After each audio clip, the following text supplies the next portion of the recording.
everyone, welcome back to my channel, mgrahamsews. This video tutorial is for the Ruby Circular Bag by Tobistylx.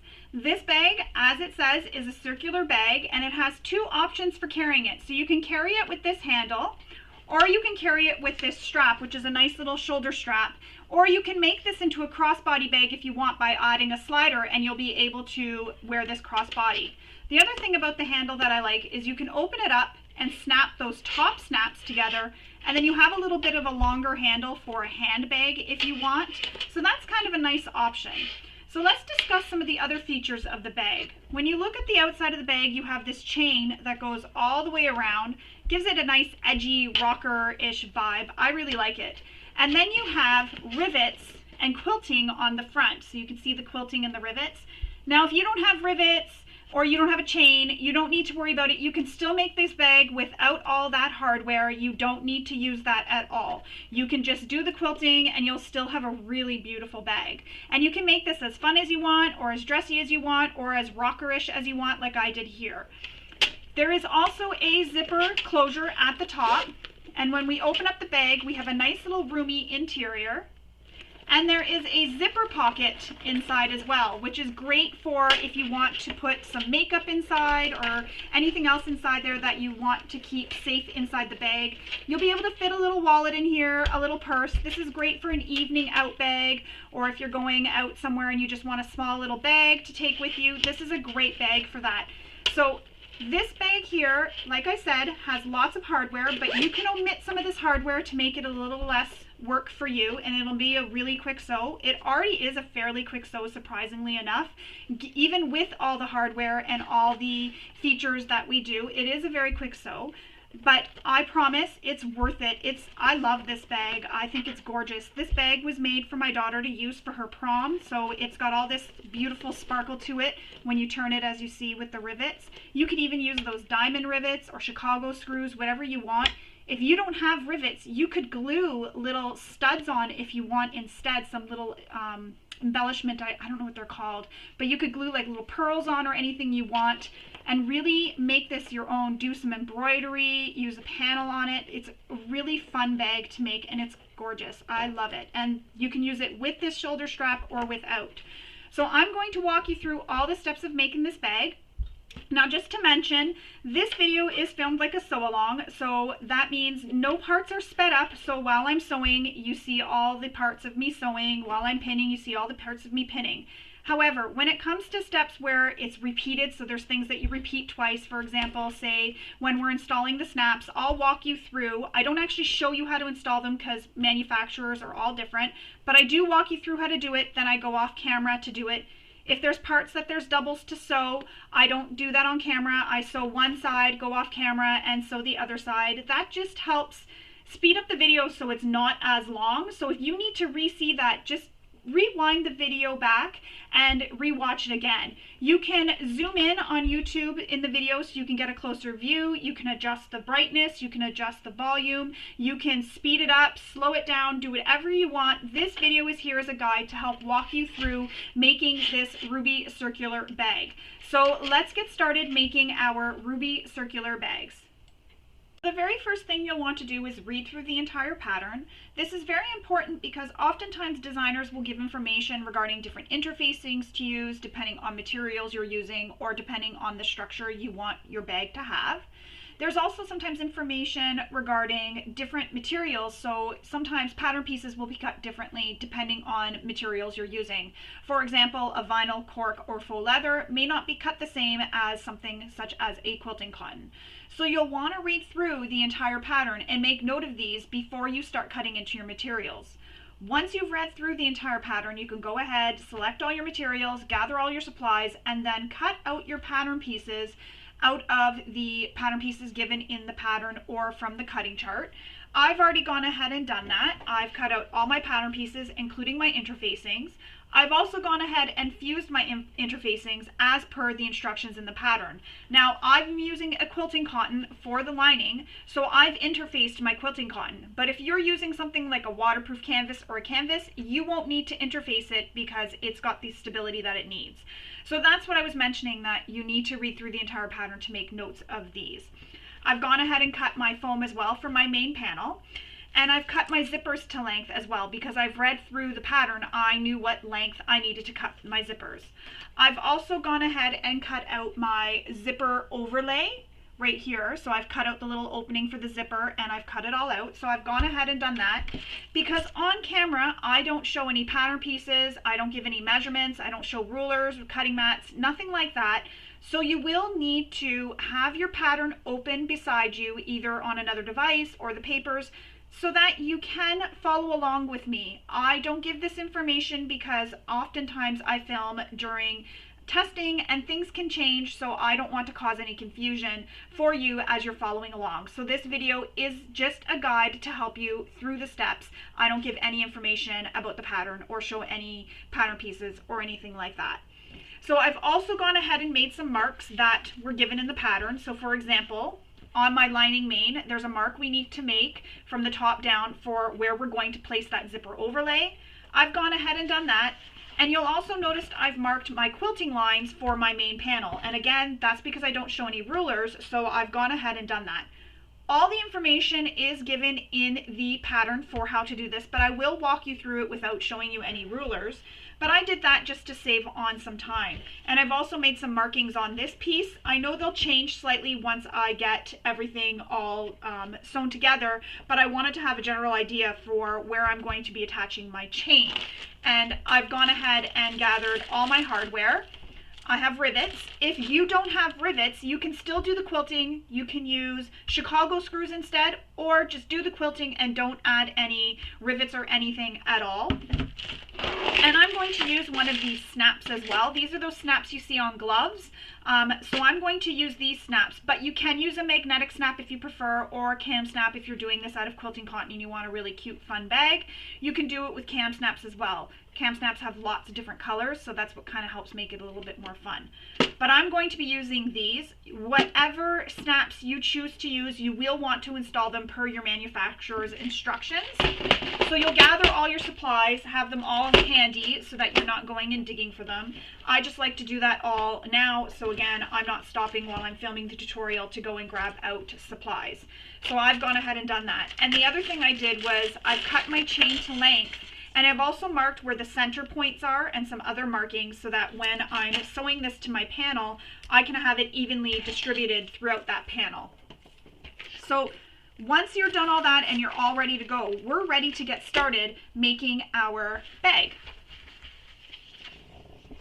So as I was mentioning, the first thing you need to do is you need to quilt that panel. So this is the main panel here for the quilting lines that you're going to be stitching on. So she does give measurements in the pattern for how to do this. So you're going to start from a bottom corner and you're going to measure up. And when you measure up from that corner, you'll make two lines. I'm trying to find where I did that originally, right here. So when you measure up from a corner, you're going to measure up and then make two lines at that measurement. Then you'll connect on the diagonal those two lines. You'll then make another line with the measurement away from that line. So it's just a very small amount here that you're going. And then from the last line you just drew, you'll go with the next measurement, draw another diagonal line, then the next measurement, and you'll do that all the way until you get back to this side. You'll then flip and do that on the same side this way, so you end up with your quilting that looks like this. And I know with the lights, I've got a bunch of lights on, so sometimes they shine on this the wrong way. I'm trying to make this as bright as possible without distorting any of the color. But you'll just keep going, and once you have that, you can then tack these together. So you can use your Wonder Clips. You can even use some basting spray if you have basting spray.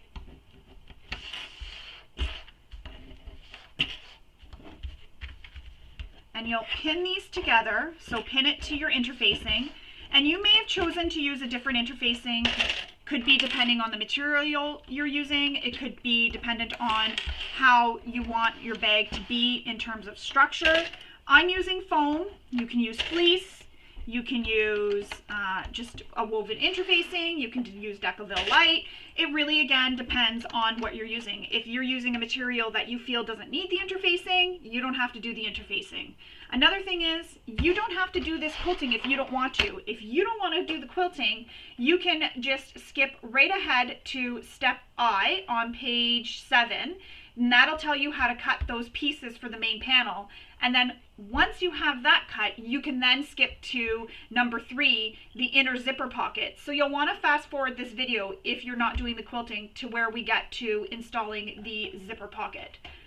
So once we have this all marked and quilted, or lines marked for quilting, sorry, we're then going to stitch right directly on top of those lines we made. And I'm going to start quilting in the center. So what I like to do is I like to start in the center and work my way out towards the end, flip, start on the other side, and work my way out towards this end. And I just find it helps when shifting, so that it's shifting, not causing a bubble as I'm getting towards the middle. I just find it helps shift it towards the outer edge.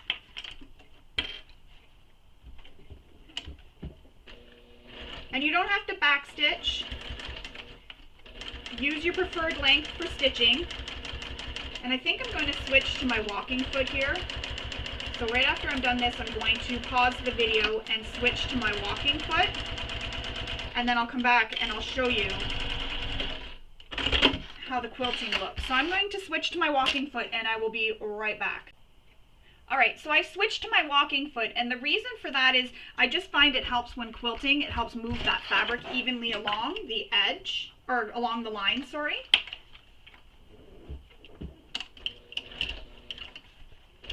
Because it does as it says, it walks along. So I'm not having fabric shifting the wrong way.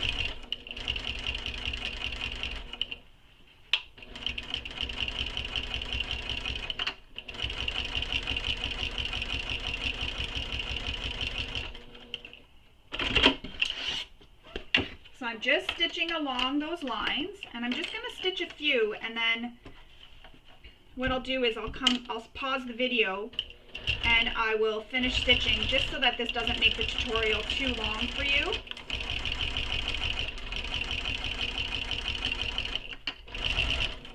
But before I stitch the other side, so the other lines that run the opposite direction, I will come back and show you how that is.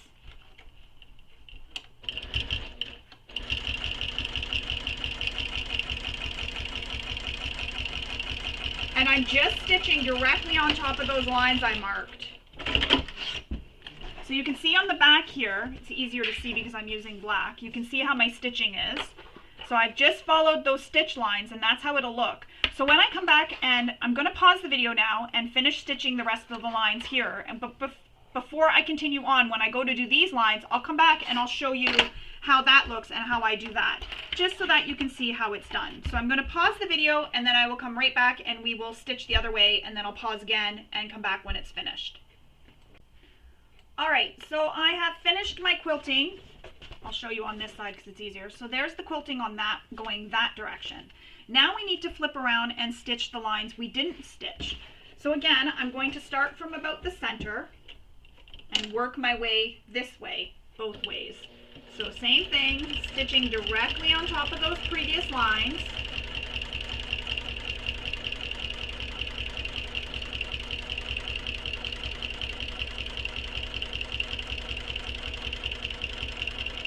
And again, I don't need to backstitch.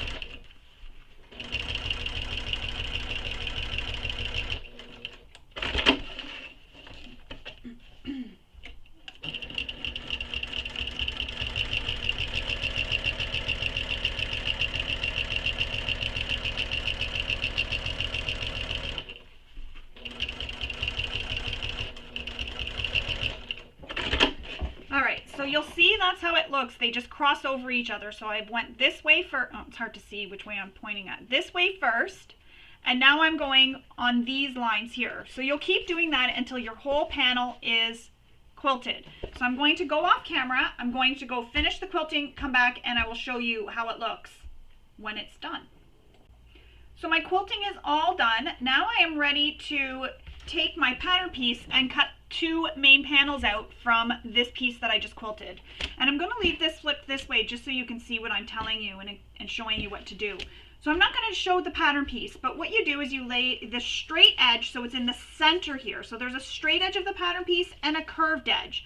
So the straight edge will be in the center. You'll lay it here with the straight edge here, and then you'll flip it over and you'll lay the straight edge again in the center, and you'll trace and cut out the other pattern piece. So you'll have 2 of these main panel pattern pieces cut out of this. And again, I'm not showing pattern pieces on camera. That's for the protection of the designer. So again, you have the pattern piece. You want the curved edge near the bottom here, the straight edge in the center, another, flip it over, another straight edge in the center, and curved edge at the bottom.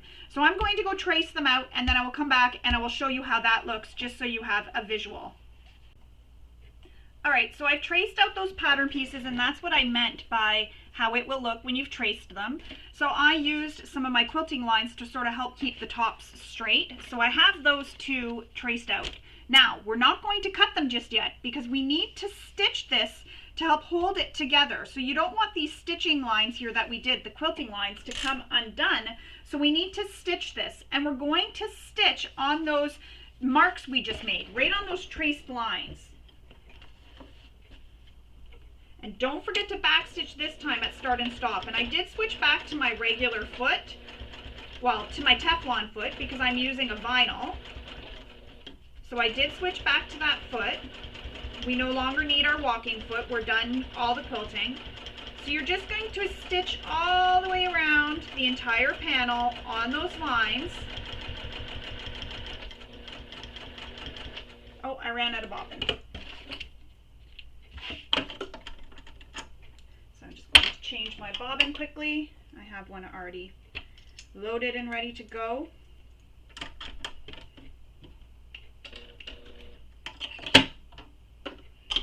So I'm going to continue. I'm just going to backstitch where it stopped, just to help lock in those previous stitching.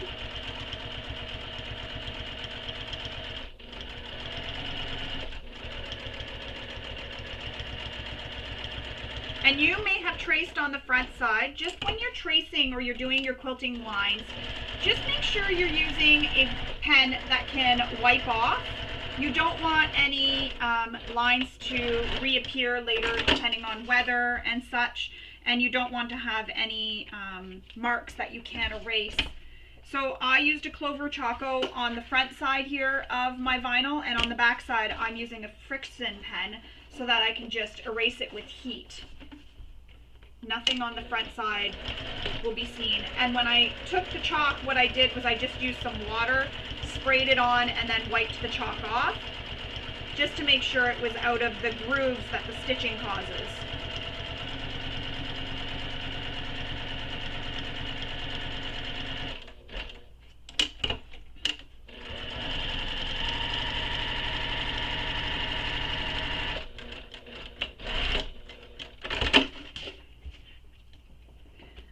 So I've stitched, I don't know if I'm going to be able, oh yeah, you can kind of see, you can see right here that I've stitched around to create those 2 panels. Now we're going to cut just outside those stitching lines, and she does give a measurement in the pattern for how far away from the stitching line you need to cut.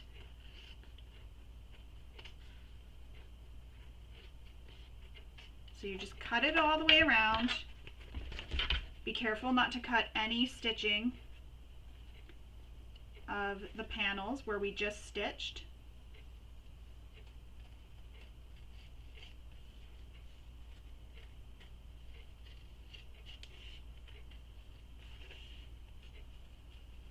So you're getting pretty close to those stitches, and that's why I'm going very slowly so that I don't accidentally cut them. You can even stitch just a little bit inside the line if you're really concerned about, you're stitching and when you're cutting and you'd rather cut right on your drawn lines. And I'm just going to trim up the top just a wee little bit.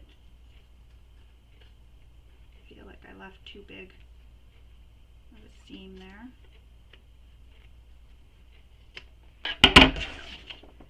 So there's the first one all cut, and you can see it's all quilted. I'm going to cut the second one. Again, getting as close to that stitching without cutting it.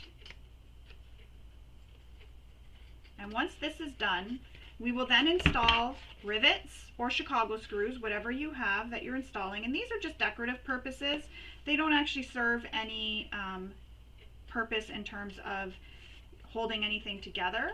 So if you don't have rivets or Chicago screws, you can just skip this step and you'll just have a beautiful quilted bag. You can even do the quilting differently too. If you don't have rivets or Chicago screws and you want to do something a little bit more fun, you can do some free motion quilting on this, or you can do some embroidery, anything you want. Really have fun with this bag.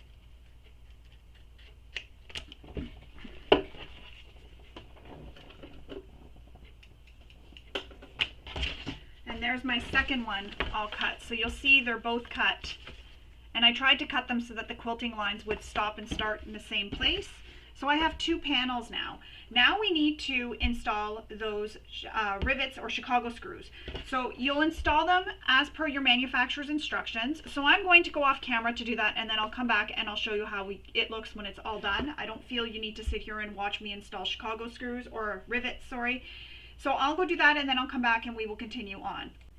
So I've installed all my rivets. I now have both panels done with the rivets attached. I like how it sparkles a little bit.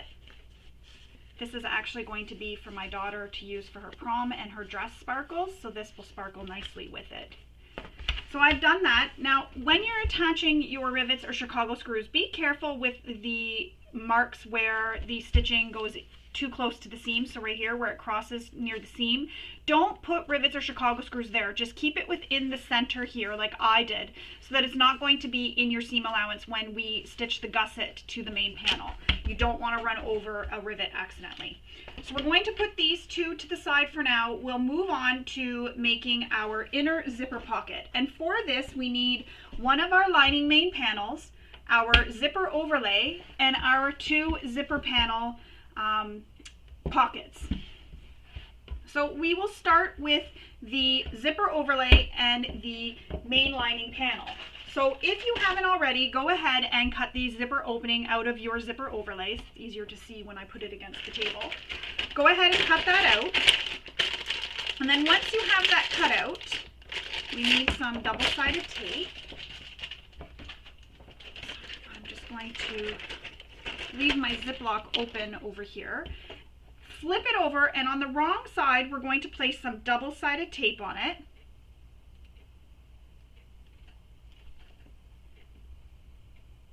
And this here definitely needs to be cut out of a non-fraying material, because this is not being concealed inside any seams or anything. So you need to cut this out of a non-fraying material.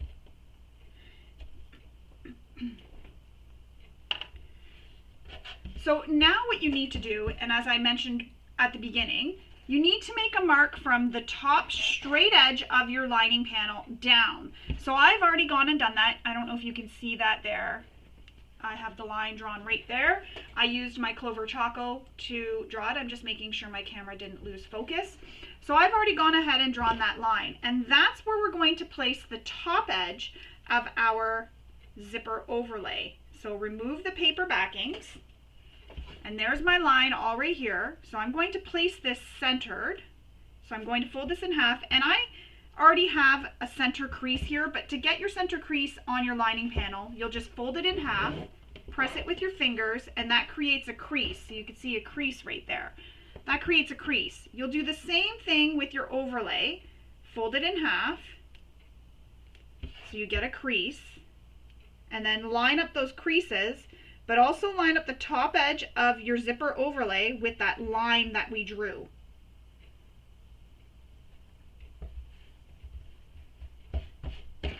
So you have it looking just like that.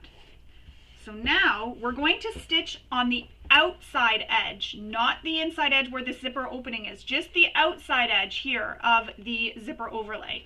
So we're going to stitch all the way around, and I don't want to have any back stitching. So what I'm going to do is leave long thread tails, and I'm going to pull them through to the back and tie them off. So I'm going to start at the bottom. And you notice I didn't back stitch. And when I come to this corner, I'm going to leave my needle down, lift up my presser foot, turn my fabric a little bit, take one stitch, do the same thing until I get all the way around that first corner. Same thing here, one stitch, pivot the fabric, and then keep stitching all the way around. And that'll just help you get a nice curve in those corners.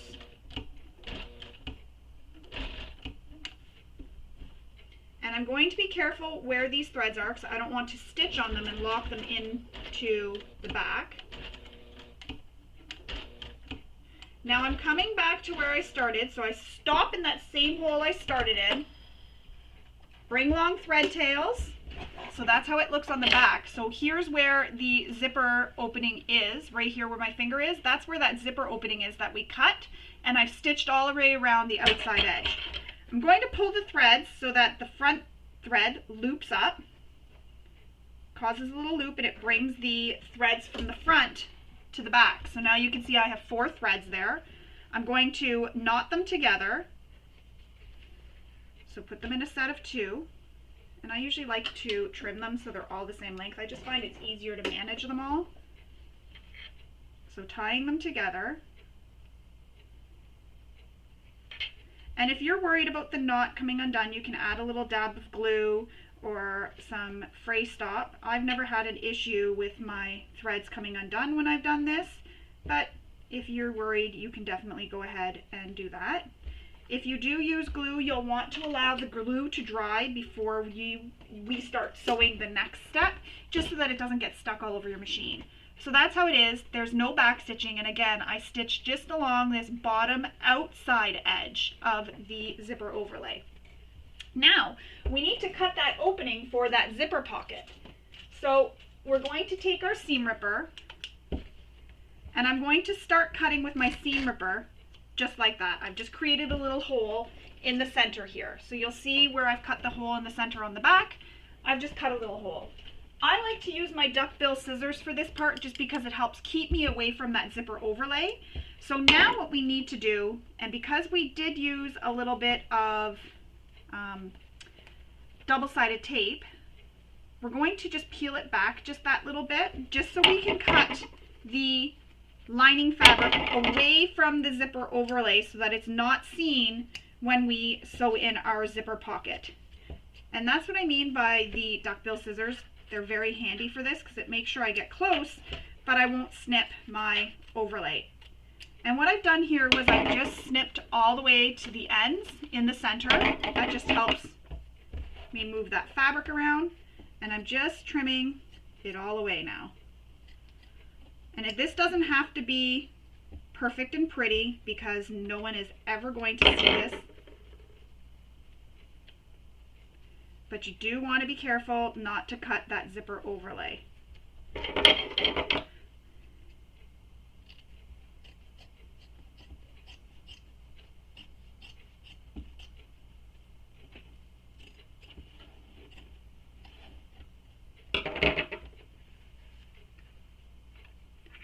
again, there's that tape there holding this down. Not a bad thing that the tape is holding it.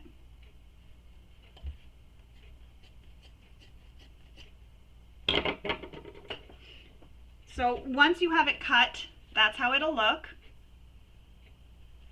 And that's how it looks on the back. So you can see my cutting's not super pretty, but that's okay. So now we're going to stick this to the side for now. We need to work with our 2 zipper pocket pieces in our zipper for our zipper pocket. And I've got my zippers cut, as I mentioned before already, and I label them with what they're for because oftentimes zippers are cut different lengths for different zippers that are being used on a bag. So I like to have them labeled so I know when I get to that step what zipper is being used where. So first we need to take our zipper and we need to lay the zipper pocket piece right side up so it's looking at you. We're then going to take this zipper and we're going to place it so it is the wrong side of the zipper touching the right side of your zipper pocket piece. So it's going to seem a little bit wrong, but trust the process, because when you open it up and you look in the pocket, you're seeing the pocket here and the zipper is on the outside. So make sure your pull is facing you. Pin this together all along.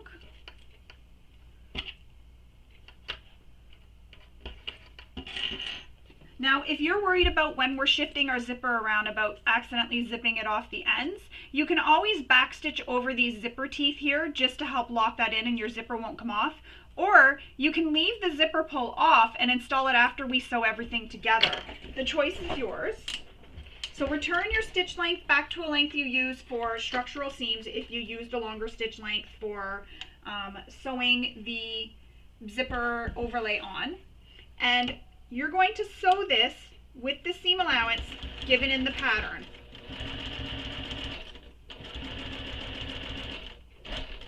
So I'm at where my zipper pull is. So I like to slide it out of the way just because you'll notice a zipper pull kind of makes your zipper kind of have a little bump or a wave. So I like to move the zipper pull out of the way, and that helps flatten that out and make it nice and straight again.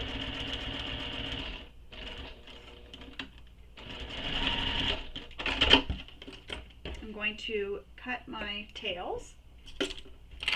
So there's the first side attached to our zipper.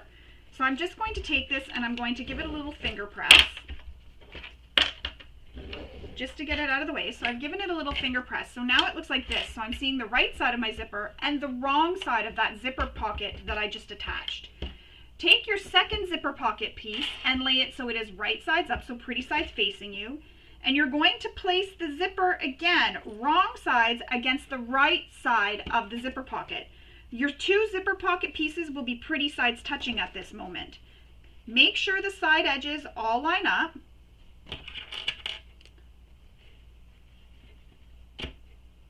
And then clip it all the way across. Just like that. And we're going to again sew this with the seam allowance given in the pattern.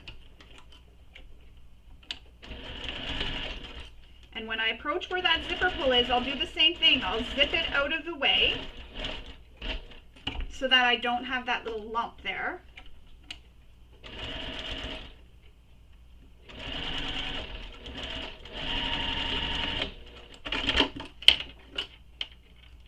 Cut your threads. And then again, I'm going to press that zipper pocket so that it is away from the zipper. You can take this to your iron and do it if you want. I'm just finger pressing. It seems to be okay for me to just finger press. I also have a seam roller, but I always forget to use it, even though I've had it for a while now. So there it is. That's how your zipper pocket will look. And again, it does look a little odd, but when you look at it this way, say your zipper pocket is sewn in and you look in, you're going to see the right side of your fabric and the wrong side will be against your lining. So it is right, even though it looks like it's not. Now we need to take some double-sided tape again and lay it on top of our zipper. So on both sides of the zipper.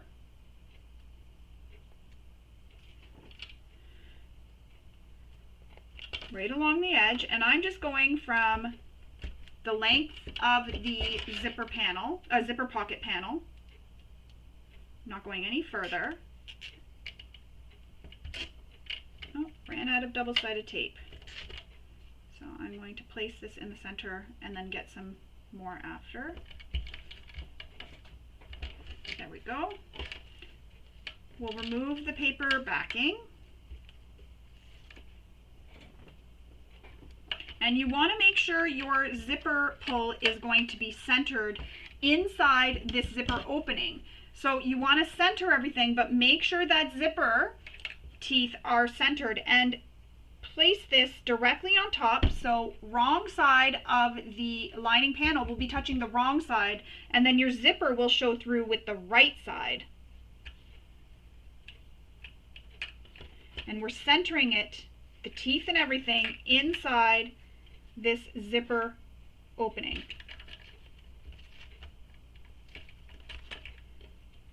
And my tape wants to hold it down before I'm ready.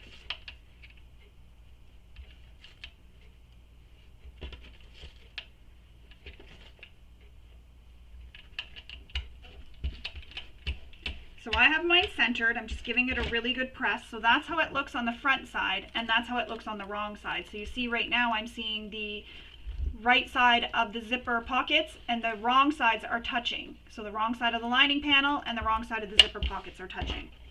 And that is what you want. So I'm just going to fold this down out of the way just so that it stays where it is and doesn't get under my stitching. And I'm also putting pins on the bottom here, or clips, sorry, just to help hold that down. I don't want these two panels to end up under my stitching. So now we need to stitch around where the zipper opening is. So this piece, or the area we didn't stitch previously. So right above the zipper along the sides and below the zipper is where we're stitching. And again, you can use a longer stitch length and also the same method that we did when we stitched the top part or the outer edge of the zipper panel, the zipper overlay, sorry. You can use the same method, so leave long thread tails and stitch all the way around.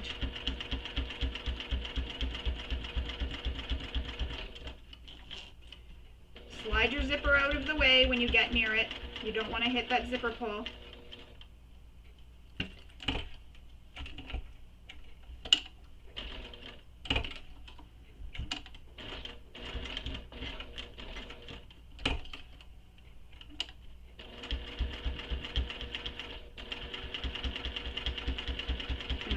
Slide my zipper pull out of the way again.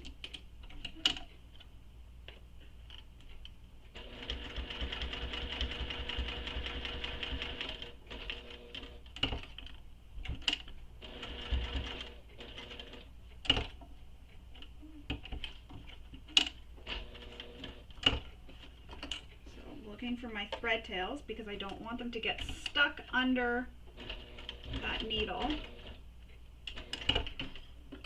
And then I stopped where I started, and I know it's hard to see because I'm using black fabrics, but again, same thing we did before. I've stopped where I started. Now I'm pulling on the back threads to cause that loop to come up.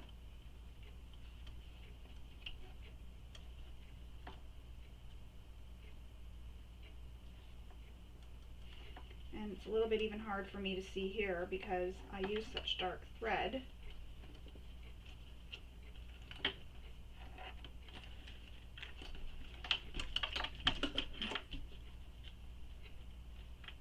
Just trying to see where it is.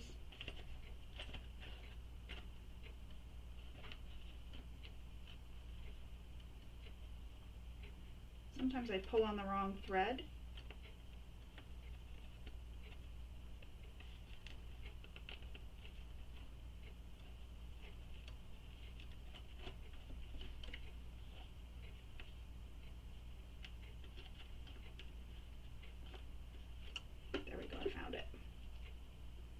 Harder to see when you're using a darker thread. Sorry about this. It's taking a little bit longer than I hoped. There we go. So all 4 threads are to the back now, and I'm going to do the same thing, trim them all so they're all the same length, and then tie them off. And again, it's a little bit hard for me to see, even with my glasses on.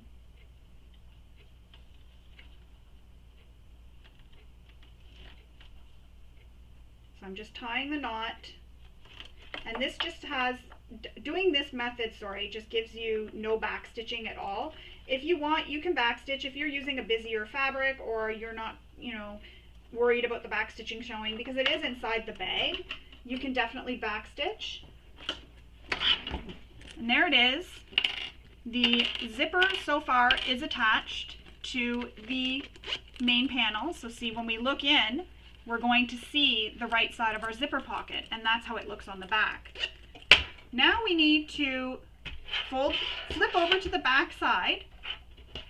And she does do this method a little bit differently than I do. I'm very sorry, I should have mentioned that. She does do the method a little bit differently than I do.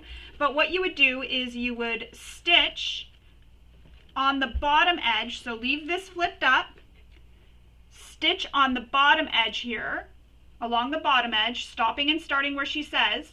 Then you'll flip this down, you'll flip this top part down, and then you'll stitch up the side.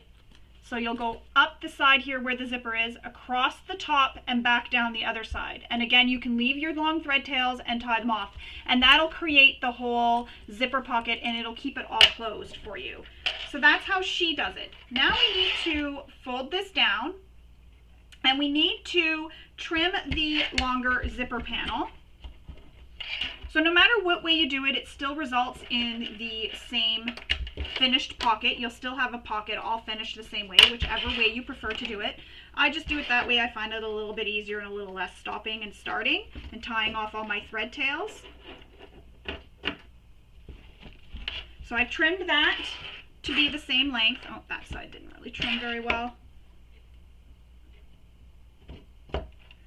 And now Toby has us make a mark from the bottom up. So you want to make a mark on both the pocket panels from the bottom up. So I need to pause the camera so I can use my ruler to be able to do that. So I'm going to pause the camera, I'm going to make that mark, and then once I have that mark made, we press the pocket up to meet that line we drew, and we press it for both pocket pieces. So I will do that, and then I will come back and we will continue on. You'll see how it looks, and we'll continue on. So I have pressed that bottom of the zipper pocket up. So I drew the line from the bottom up, and then I folded the bottom edge up to meet where I drew that line, and I pressed it for both sides. And what this does is that creates the little turned bottom for when we go to finish the bag, because we birth the bag and then we pull the lining up through the pocket to be able to close up the lining hole we left. So now we're going to pin the sides, just as you see me doing, and we're going to sew up the sides of our pocket, not through your lining panel though. So move it out of the way just like this, and we'll sew through the pockets using the seam allowance given in the pattern. And if you're worried about your presser foot not getting by this area here because it is kind of in the way, use your zipper foot still to get past that and get that accurate seam allowance. And make sure those ends there, the bottom, stay pressed. So they should stay pressed. You're sewing them so that they're pressed to the wrong side the way you pressed them. So just sewing up the sides of the pocket, not the bottom edge. And I've got some double-sided tape I just need to pull out of the way here. I don't want to run it over.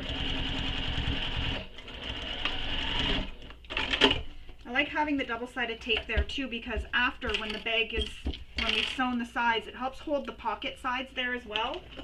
Eventually when the bag does get washed, that'll go away because it is washable double-sided tape. But for now, it holds it in place. So that's how it looks. We have our pocket. So when I look inside, you see the right side of the pocket, and on the wrong side, you see the wrong sides. We're going to put this to the side. If you want, you can trim off your zipper tails, which I will. I'll do that before we go to construct the bag. So now we're going to put that to the side, and we're going to move on to creating our zipper panels. And for that, we need our 4 zipper panels. So I'm just trying to find them here. Usually I clip these together, and I'm kind of surprised I didn't. And our top zipper. So if you haven't already, you can install your zipper pull, or you can leave it on and install it after we're done. So I think I'll take mine off. It'll just be a little bit easier having it off. And I will link below in the video for a tutorial I did for installing a zipper pull onto zipper tape using my handy zipper helper. So I'll link that below in the description, and all it is just a fork that I use that's attached to a piece of wood, and I just use that to install all my zipper pulls. It's really super easy. So first what we're going to do is lay one of your exterior zipper panels right side up. So you want the pretty sides facing you. You'll then take your zipper and align those top long edges with the top long edge of your exterior zipper panel, and you'll put the zipper right sides down. So they're going to be right sides together. So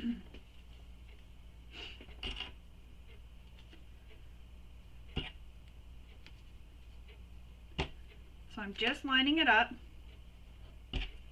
all the way across. And again, that zipper pull not being there will be really helpful for me because I can just sew and not worry about moving it out of the way and hitting it.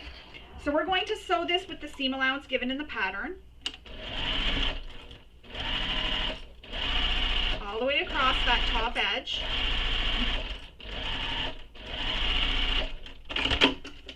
Cut any thread tails. You don't want them to peek out later. And now we're going to have this again so that the zipper panel is wrong side up, or sorry, the zipper is wrong side up right now facing you, but when you flip it over, you see the exterior right side. So zipper wrong side up, take one of your lining panels and place it wrong sides down against the zipper. So you've made a zipper sandwich. So essentially the lining and exterior are right sides touching. If you were to pull it all apart and flip it up, you'd see there's the lining and my exterior right sides, and then the zipper is sandwiched in between. So now we're going to sew this with the seam allowance given in the pattern all the way across.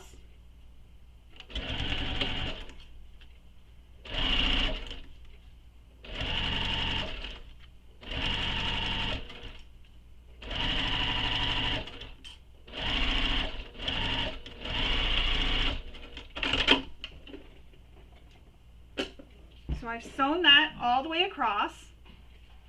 Now we're going to flip the zipper panels so that they are wrong sides together. And if you're using materials that you can press with your iron, you can take this to your iron and give it a really good press.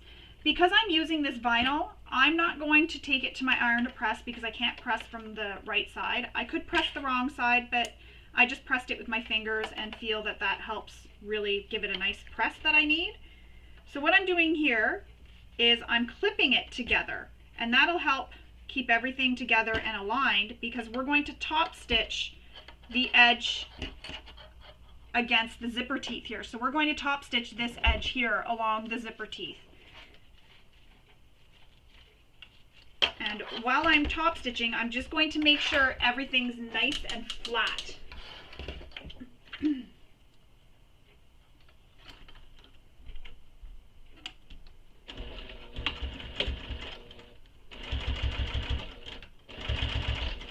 And you'll notice that I'm leaving the clips on because my presser foot can get right by them without interfering with them. So for that one, I had to angle it differently. Cut your thread tails, and don't forget to return your stitch length back to your length you used for stitching your seams together. So there it is, all stitched. So I'm going to leave those clips where they are for now, just because I want that to stay together.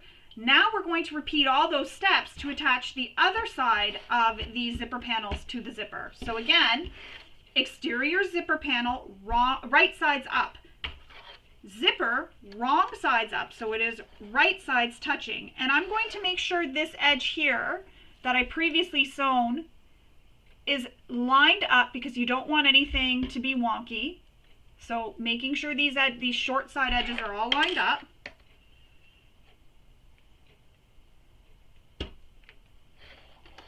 Pin it all the way across.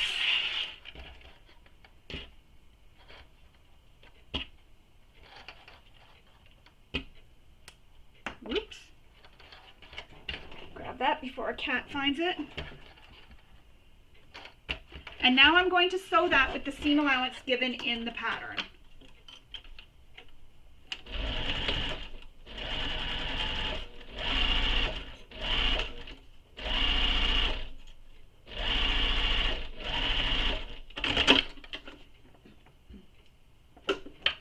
And now we need to take that lining panel and again place it right sides against the wrong side of the zipper, lining up those side corners.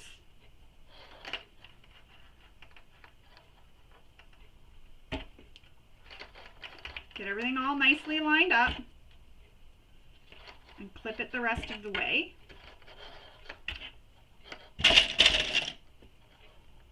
And then stitch that again using the seam allowance given in the pattern.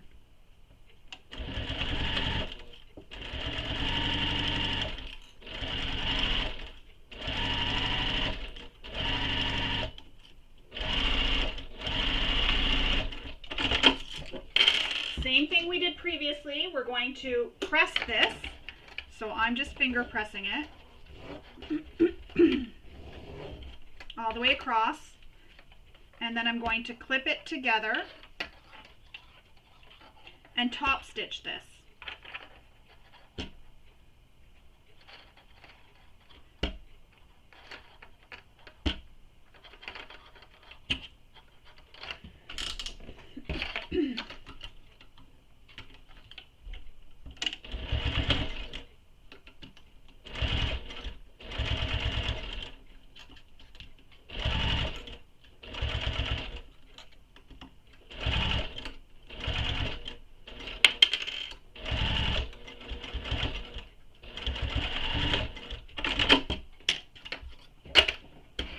Trim your threads. And now we need to install that zipper pull. So I'm just going to go grab my little zipper handy helper, and then I'll come back and I'll show you how I use that quickly here on the video tutorial. But again, I will link below in the description for how to use it. All right, so I have my little handy zipper helper here, and as I mentioned, this was just made and it's a fork. And in that video tutorial that I'll link below, I go into more detail how to do this. So I put my zipper pull onto my helper. And then I open up my zipper a little bit. And I just put the zipper pull on, just like that. Easy peasy lemon squeezy, and it's on. So now we need to stitch all the way around the outer edge. So the short edge, down the long edge, across this other short edge, and back up the other long edge. And that's just going to help keep everything together.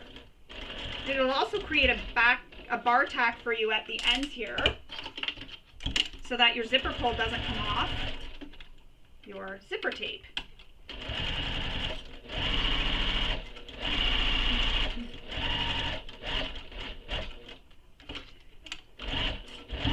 So I'm just basting it all together.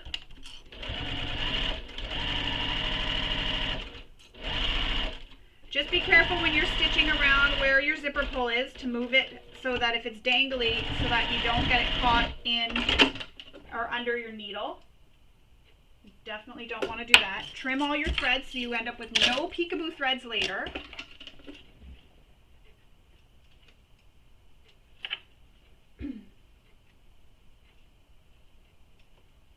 All right, and that's how that looks so far. So I've sewn all the way around. It's all stitched together. We have this beautiful zipper panel right now. Next, we're going to move on to sew the zipper panel to the gusset panels. So continuing on, we still need this zipper panel piece here that we just constructed. We need our, I want to make sure I'm telling you what these pieces are, our gusset panel, our handle underlay pieces. So we need those. So that what we're going to do is take one of our handle underlays, and we're going to have our zipper panel that we just completed, so this zipper gusset panel, laying right sides up. We're going to place this handle underlay so it is right sides together with your zipper panels. So right sides together, so you'll see the right sides are together. And this is where you'll find out how accurate your sewing is too, because the handle underlay should be the same width as that zipper panel. So clip it along the short edge all the way across. You're lining up those short raw edges here. And then we're going to sew this with the seam allowance given in the pattern.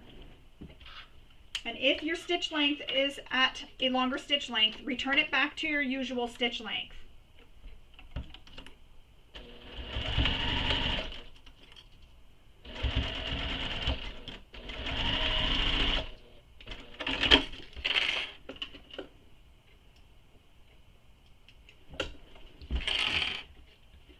So there you have it. It is sewn together, just like that. Now we need to take our lining gusset, and that's this piece here, and it'll look like this. It's a longer piece, longer rectangle, and we need to flip over our zipper panel, and we need to lay the lining so it is right sides against the lining side. So the pretty sides will be touching. So right side of the lining against the right side of the lining of the zipper gusset. line up those short raw edges on that same seam you just sewed, clip it across. So you'll see I have the, sorry, I have to keep looking to see if I'm calling this the right piece, the handle underlay, and then the zipper panel in the middle, and my lining gusset.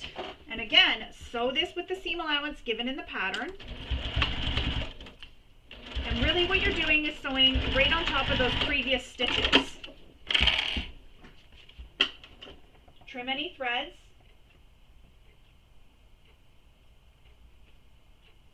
Because as you guessed it, we don't want peekaboo threads later. So there it is. Now we're going to repeat all those steps to attach this remaining handle underlay and this side of the lining gusset. So again, move that lining gusset and that first handle underlay out of the way. Take your handle underlay that's remaining and place it right sides against the right side of that zipper. Clip it along the short edge, just like that, and sew that together using the seam allowance given in the pattern.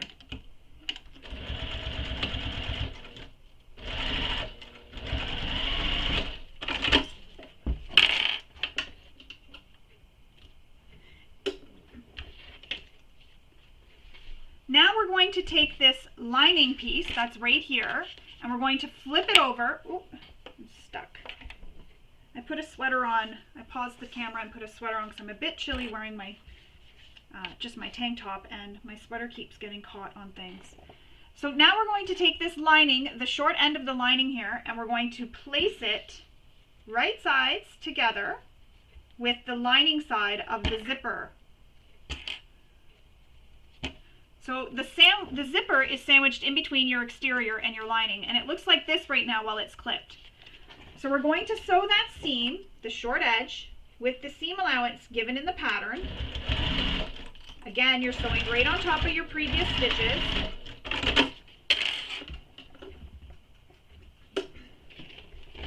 And that's how it all looks. And you'll notice I have a fold here. That was just me marking the center point of my gusset, but yours may not look like that.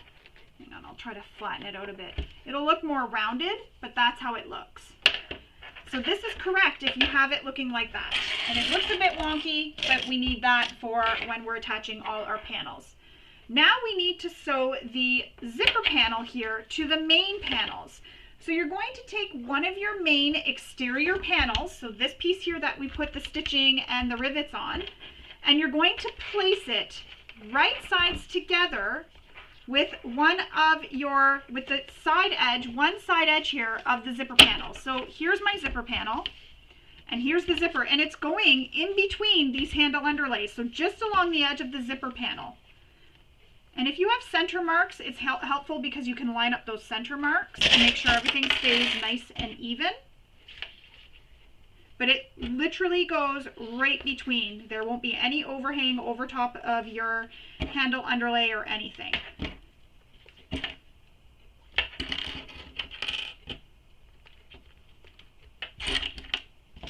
So that went right sides together with the right side of the zipper panel, so that when we flip it, it'll be right sides out. So now we're going to sew this with the seam allowance given in the pattern. And just be careful to move that lining gusset out of the way. You don't want to sew over it.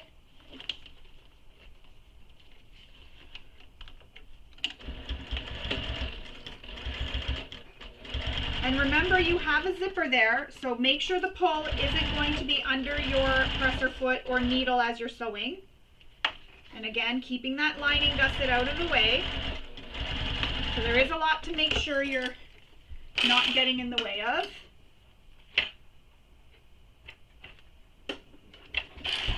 And that's how it looks so far. So you can see when I look at the exterior zipper faces the same side as my exterior panel. Now we need to attach one of our linings. So take one of your lining pieces. It doesn't matter which one, the one with the pocket, the one without, it doesn't matter. And you're going to lay this so that you see the lining side of your zipper panel here. And you're going to place this lining panel right sides together with the lining panel of the zipper. And what I'm doing is I'm lining up the exterior and lining panels. I'm lining up their top corners, pinning it in place. And again, if I had the mid marks marked here, the halfway mark, I could have lined up the center points, but I didn't do it on my exterior. So now that it's pinned, and you're not sewing this lining gusset, it's not in the way at all. We're not sewing any of that. Right now what we're sewing through is your exterior, your zipper panel, and your lining. So now we're going to sew this with the seam allowance given in the pattern. And again, keep that gusset out of the way.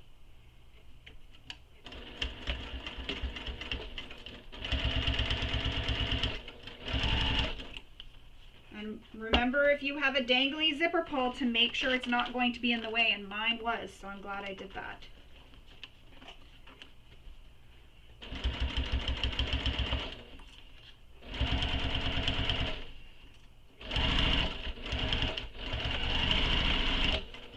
So I went right from one edge all the way to the other edge. So it's just like that. Now we have a piece that looks like this from this side, and the lining is there. Now we're going to flip the lining panel so that it is wrong sides together with the exterior. And if you've used quilting cotton for this, you can take this to your iron and give it a really good press. I'm just going to press with my fingers. This is where I wish I made center marks. I'm going to line up all my center marks.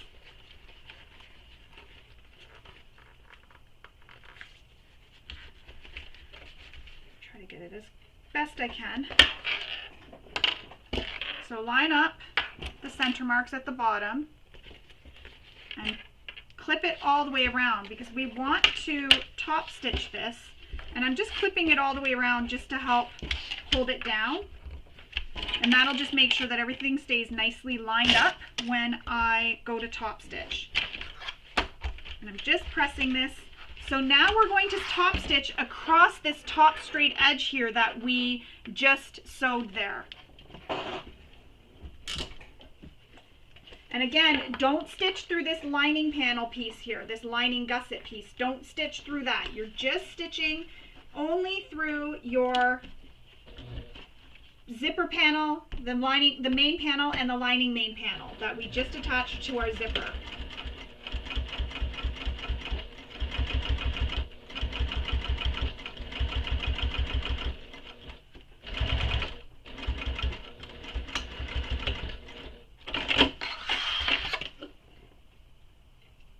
Trim all your threads.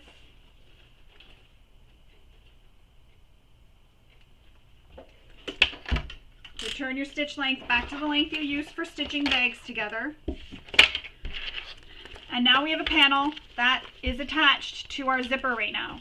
Now we need to repeat all those steps to attach the final lining panel and exterior panel. So again, with our zipper facing right sides up, take your exterior main and place it right sides together with the zipper.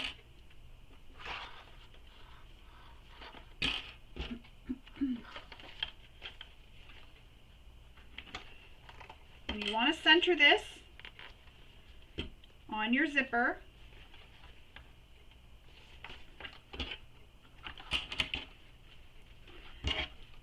And then stitch this in place, not stitching through that lining gusset.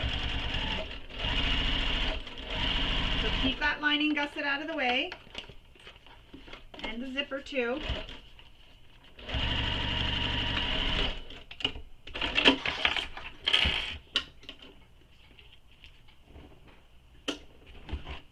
So now it looks like that. So now when we flip this, you can almost start to see the bag taking shape, and this will come up and curl up over. All right, now we need to attach this last lining panel, and you'll want to make sure your zipper is unzipped in the zipper pocket so you can get your hand through it to pull out the bottom lining. Flip your panel pieces over so you're now seeing the lining side of your zipper panel. Line up those edges.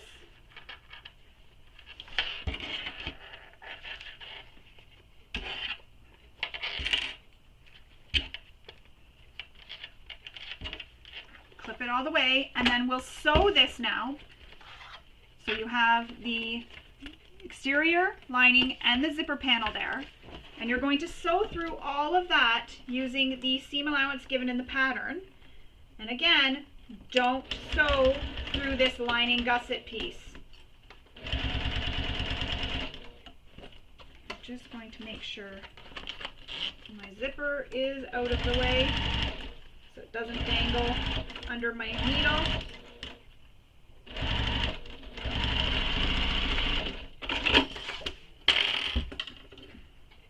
And I'm going to do the same thing. I'm going to press with my fingers, flip it over, line everything up. Oh, I need to cut this zipper. I didn't do it. Totally forgot. That definitely needs to be trimmed.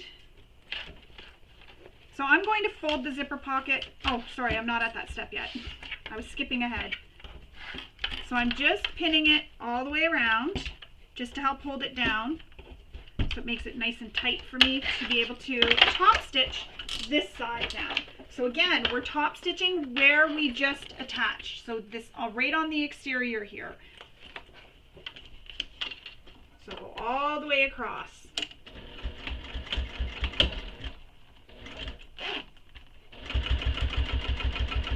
And just make sure that lining gusset isn't in the way. If you accidentally sew under it, or over it, sorry, just unpick your stitches and restart sewing. So unpick all the stitches, move it out of the way, and just re-sew, re-top stitch. Because I've done that before on other bags, accidentally stitched over pieces I wasn't supposed to. I'm going to remove my clips now. I just find that's helpful in holding everything together so nothing shifts on me while I'm trying to top stitch. And that's how it looks. You have a piece that has the linings here, so you see the lining on the gusset, and then our exterior pieces just like this. So if that's how yours looks, it's right. Now we're going to put this to the side just for now, because we need our gusset main panel, our gusset panel, and we will need these back after, but we're going to put it to the side just for now. Because if you're adding a chain, which I am, you need to grab your chain out and we need to attach it to this gusset. And for this, I have to make sure I have thread for it. I have a chain here, and I've marked some marks so that I can know where to stitch so that the chain will be evenly distributed when the bag is turned like this. So I don't want it sagging or more bulk anywhere than it should. So I'm going to stitch it in certain places, and that's what these marks were made for, so that I can do that. So there is a mark for where you're placing the first part of the chain, so you'll want to make that mark, and then there's another mark on from the other end down for where to place the other end of the chain. So you'll want to make those, measure and make those marks. What I then did was I took the total length from the first mark to the second mark, and I measured it, and I found the center, and I marked the center.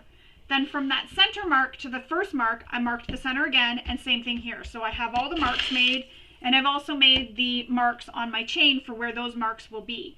So that's what I've done. I'm just going to grab some thread. I don't know where it is, so I have to go find my thread. I'll be right back so that I can hand stitch this. Alright, so I've got my thread, and for the thread, I actually use a DMC floss. So it's a floss that I would use for cross stitching. I had a bunch of this from when I used to do cross stitching, so I kept it, and I use it for these kinds of things just because I feel it is stronger, and I leave the whole bunch together so I don't have to sew through a few times. I use this for sewing buttons, all sorts of things. So grab my needle, and I'm going to thread it. This is always the hardest part for me. But I lied, it was easy this time, and I'm going to make a little knot in the end. And the reason why I use so many layers, like I was saying, is so that I don't have to keep sewing through the same thing over and over. It's just one hole with all of this. So we need to place this onto our gusset, and you want to make sure when you do get it sewn on that it's not all twisted. So find the center of the panel, and I'm just kind of eyeballing it here.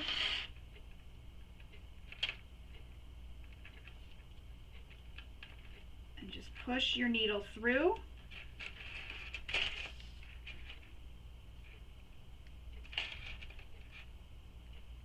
And you didn't have to tie that knot, but I did just this time, because what you could have did was left this long tail and we could have tied it off after. And then you see how that's now holding onto there because I threaded it through. And if you're worried that that's not going to be enough to hold it onto the bag, you can definitely go one more time. So maybe I will. And I'm just going right back through that hole I originally went through. Ow.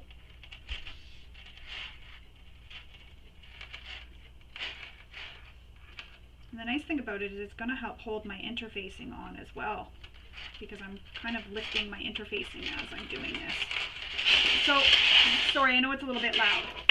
So now that I have pulled that through, what I'm going to do is I'm going to tie this together so that this doesn't come undone.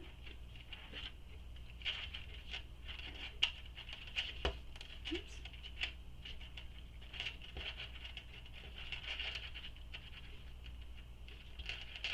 So I'm just tying a knot.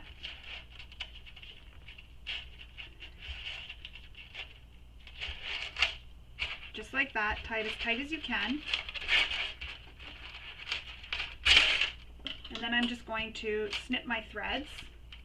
And you can leave little longer tails here if you want. It won't really matter because it's going to be hidden, but that's how it looks, and now it's attached. So now we need to attach the other side, and my chain has a way that it can be put onto here. Like, I don't want it all twisted, so I'm just going to make sure that everything still lines up. If I tack it down to where everything meets, yes. So I'm going to start with where this first one is, where the first quarter marking is. If I can get this off.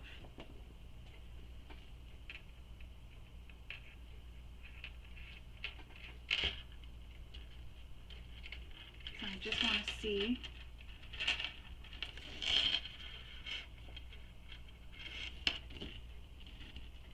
Funny because I'm just making sure that everything will work out, which it will. There we go. Alright, so now that I know that this is flat, so you see how it's flat, it's not all twisted, I'm going to push this through.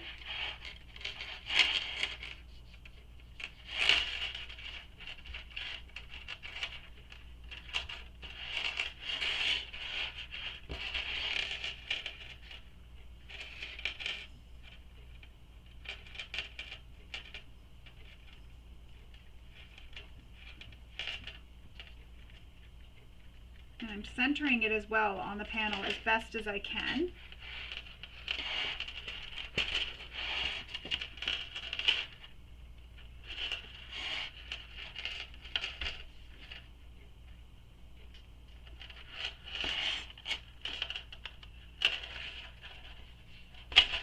And just keep sewing it on at all the marks. Tie your knots so it doesn't pull through.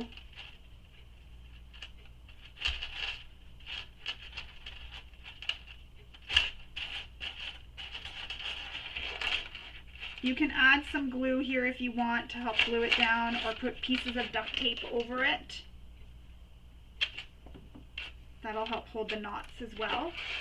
So there's the first one, tacked down, and I'm just going to keep continuing that until I get to the end. So I don't feel like you need to sit here and watch me do this whole piece. So I'm going to go off camera, I'm going to finish it up, and then I'll come back and show you how it looks when it's all done. So now my chain is attached, and it may take you a little bit longer to do because you're hand sewing it, but that's okay. Just take your time sewing it, and you'll notice it's not tight. There is some extra space here, and that's because when we go to make the bag, this needs to have the space to be able to stretch around the gusset. So it's not going to be super tight, so it'll be sort of wavy like mine is and not tight, and that's okay. So that's why I did the quarter markings, so that I can make sure it was evenly distributed throughout this part of the panel. So we're going to set this to the side for now. We now need to grab back our panels that we attached to the gussets and to the handle underlays. Now what we're going to do is we're going to attach the lining to the lining gusset. So first thing we'll do is grab our pins or clips, and I'm just going to mark my center points on my exteriors as well from the lining. And we're going to clip it in the center. So you should have some center marks, and mine's a little bit hard to see. And I do use pencil, but I keep it within the seam allowance. Also, I'm not too concerned because it is on a material that's dark. It won't really show through in the end. So what we're going to do is take your lining gusset and your center mark and line it up with the center mark on your lining panel. Clip that in place, just like that. And then you will continue clipping all the way around that curve, just easing it around that whole curve.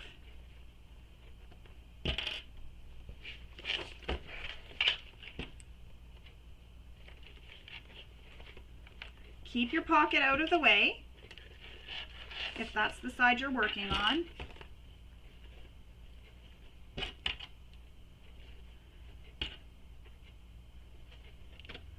And you're clipping all the way up to where the lining and exterior are.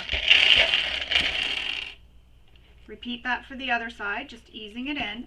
Now you can add some small snips once we have this clipped, and that'll just help your gusset open up and curve with the main panel as we're sewing it. So that's what I'm going to do. I'm going to add some snips, and that, like I said, that'll just open it up. It'll really give you a nicer fitting gusset. You won't struggle so much to make it fit in. So you just add little snips within the seam allowance. Don't go any further than what the seam allowance is going to be. So you'll want to read what the seam allowance is first before you start making all these little snips. Trust me, it is worth it. Just be careful you don't snip that zipper pocket. And I'm just going all the way around the lining, making these little snips.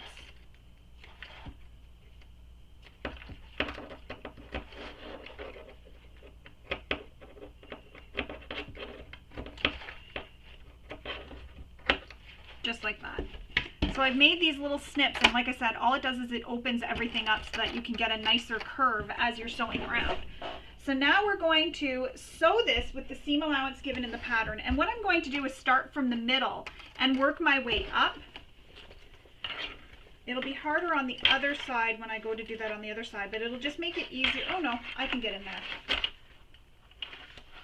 Sometimes it's easier to start. No, I'm going to start in the center at the bottom, so where my center mark is, if I can find it. Back stitch, and this is just going to make it easier for me to get up to the top there of the panel as close as I can without stitching over my exterior or anything, or the handle underlay.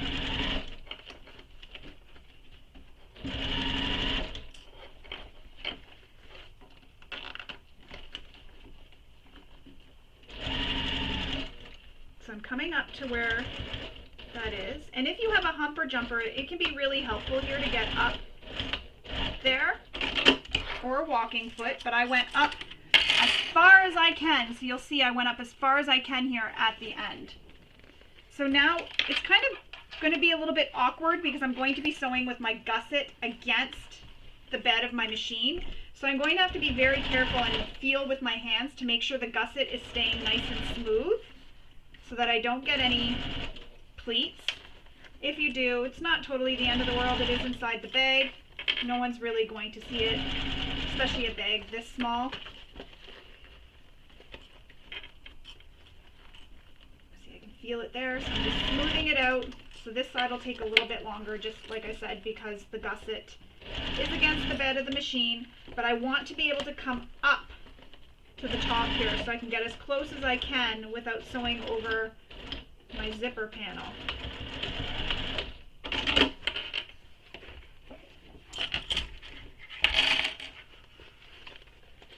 Let's see if I can do it this way actually.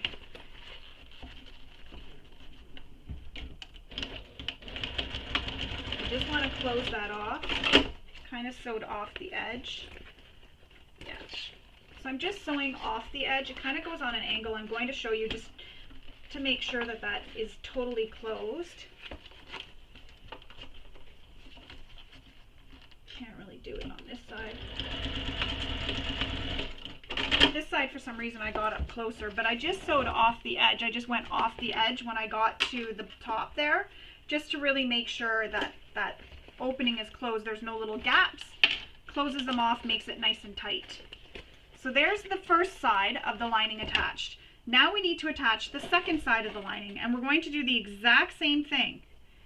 Pin it in place all the way around that curve, and then make those snips, which really helps that gusset open up and makes it easier to sew it in.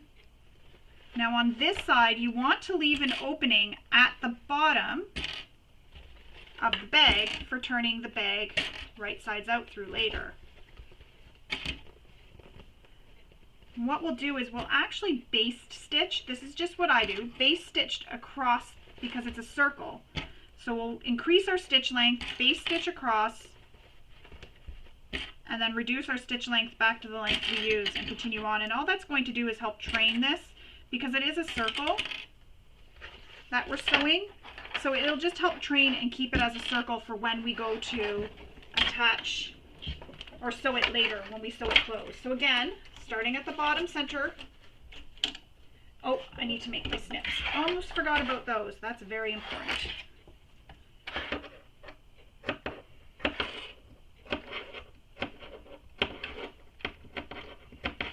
I'm going to snip all the way up the panel.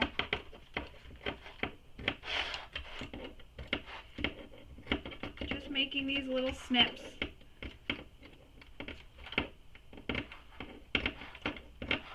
And as I mentioned, it just helps open up that gusset and panel so that everything lays nice and flat.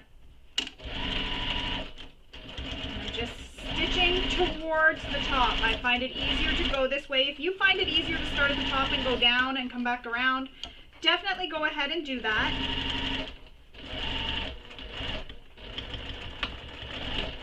And I'm just sewing off the edge of the fabric here.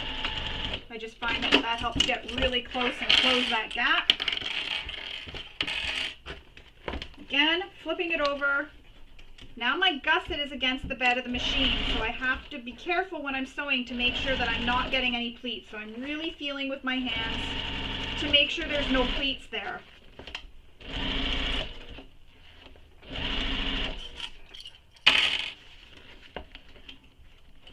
And the nice thing about the snips too and the curves is when we turn this right sides out, you can trim the seam allowance, but with those snips there, you don't need to.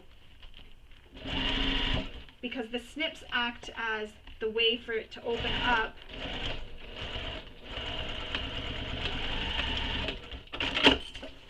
Another thing to do is use a zipper foot. That'll help you get nice and close to the top here if you use a zipper foot. I can get closer, I think, here, so I'm going to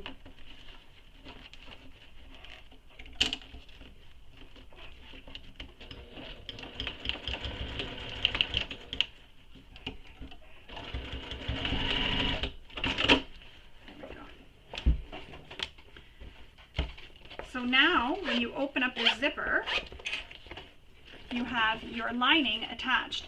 Now, we did stitch over that opening. What we're going to do is we're going to make a mark for where we want our opening to be.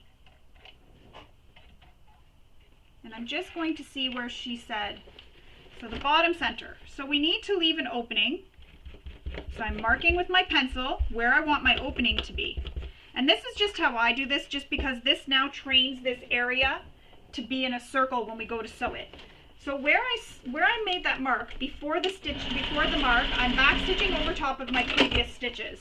So you'll see there, I back stitched over top of those previous stitches right before that line, and do the same thing on the other side. So it'll be after the line, just like that.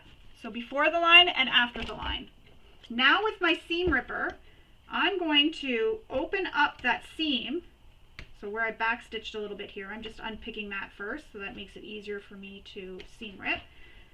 And I'm just going to unpick this seam. Now instead of doing it this way, what you could do is leave a longer stitch length in the middle, and then continue stitching until you get to this mark here, and then return your stitch length back to the length you'd use. But I just like that there's back stitching here to prevent this from totally unraveling.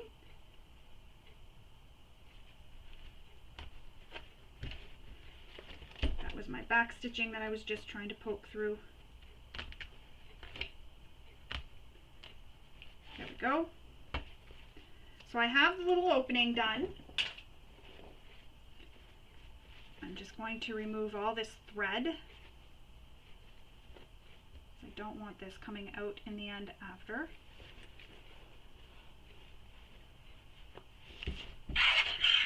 You could do your stitching and then leave the opening as you're going, back stitch, break your threads, back stitch and break your threads. But again, I just like this because now I can see where those stitch holes were, and that'll help me turn this under nicely when I go to stitch it after. So that's how I do that. But again, you can start in the middle, start at where you want your opening to be, make the mark, start stitching there, go all the way up to the top. Same thing over here, make your mark for where the opening is going to be and go all the way instead of doing it the way I did. I just find that that helps train my round edges to know where to turn under when we go to turn it under later when we finish the final assembly. Now we need to take our one main panel and one long edge of this main gusset here, and we have to start clipping from the center. So you're taking the main gusset and laying it right sides together with the main panel. And you should have your center marks. You're lining those up first. And you're clipping this all the way up. I thought I lost a clip. All the way up to the top of the main panel. Be careful that that chain is staying out of the way. You don't want to sew over it.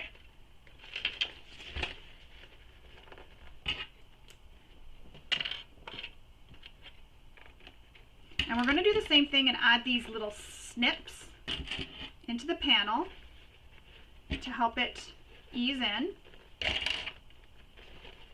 And you're going all the way to the top here of the main panel, where the top of the main panel meets the zipper gusset. That's where we're going to.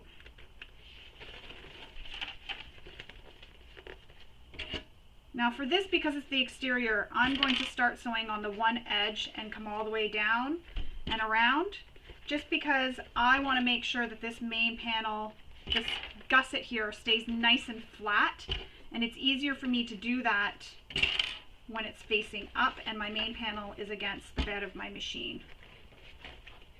I didn't get any pleats on my lining, but my luck I would get pleats on my exterior, and then that would drive me batty. All right, I'm going to add a couple more clips, just because.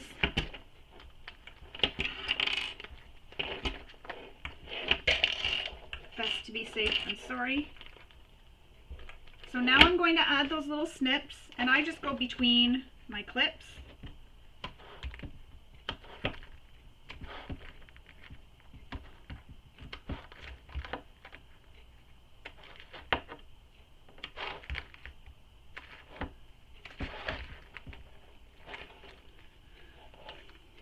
All the way around. Clipping within the seam allowance too. Don't go beyond your seam allowance.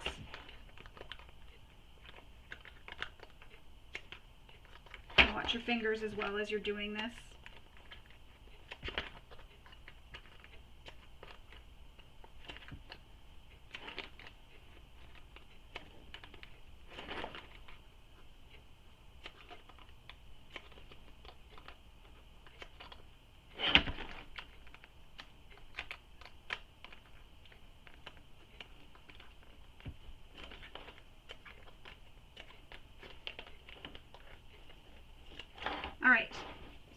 clipped into the gusset, and that helps it. See how it's laying nice and flat now? It wasn't as much when it was first clipped. So now I'm going to sew, starting at that top edge right under where the zipper panel is. So that handle underlay needs to stay out of your way. And I'm going to move this zipper into the center.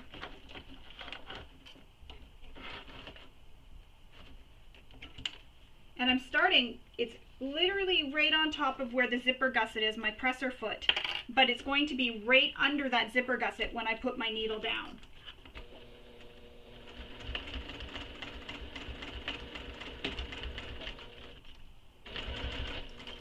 Just sewing all the way around. Now remember, you have some rivets that you got to be careful if they are slightly close to your seam, not to hit them. Like I can feel one here, but it's going to just clear my seam.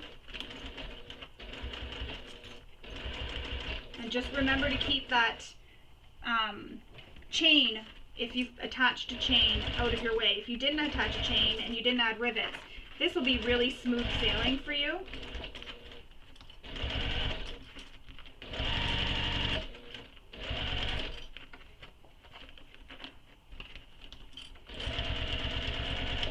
Keep going all the way around. Just keep checking that everything's good as you're going. Clear this out of the way.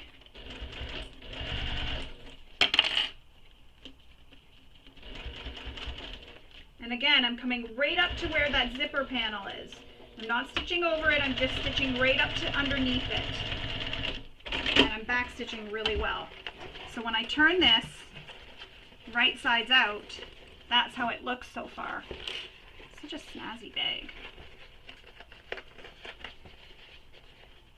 So this is a good time to check and make sure that your sewing is good the way you want it to be. There's no puckers or anything anywhere. So this is where I like to check my sewing and make sure that everything is good.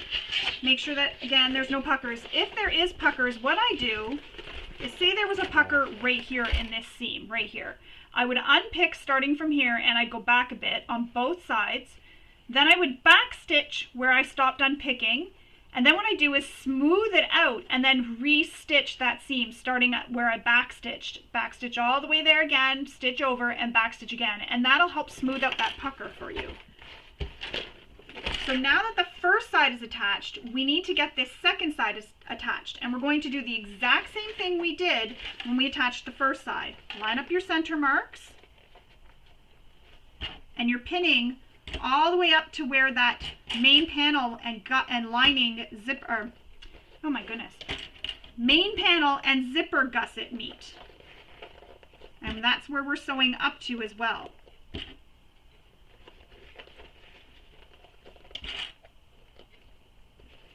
Clip all the way up.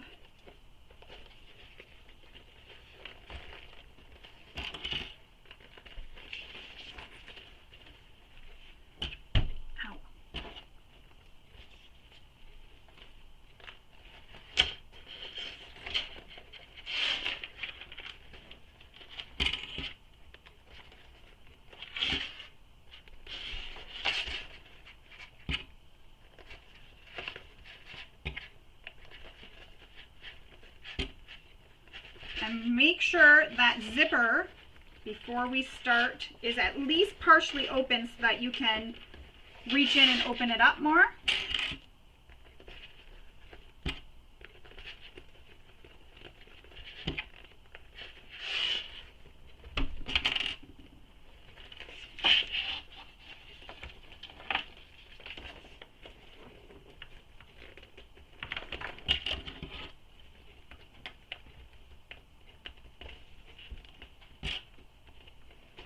Okay, so I have it all pinned. Now I'm going to make those snips.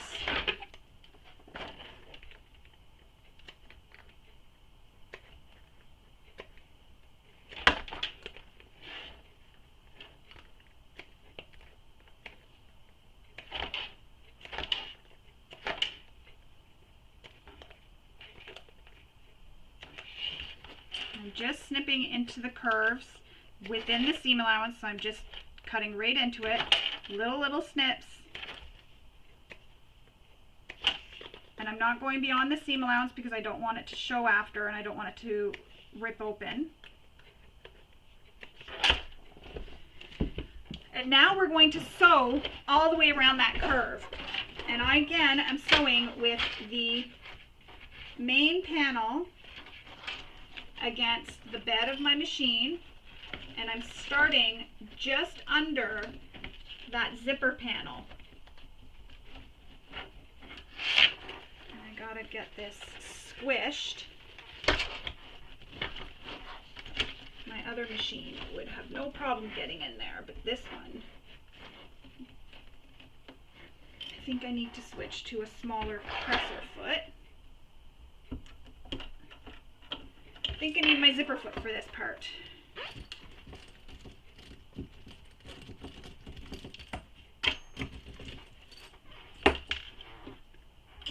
Switch back to that foot after. So I'm just switching out to a zipper foot just to really help me get in there and get up really close.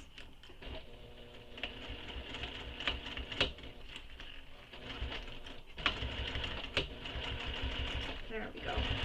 The zipper foot is really helpful here for this, attaching this second panel. And again, I'm feeling for where rivets are so I don't hit them, because there are two that are down here. You can see them here on this panel, how close they are to that seam. And making sure that I don't feel that chain dangling in this seam that I'm currently sewing. So again, it's a lot to maneuver around, but you can do it. Just trying to see, did I make it past that other? I did. I didn't feel it.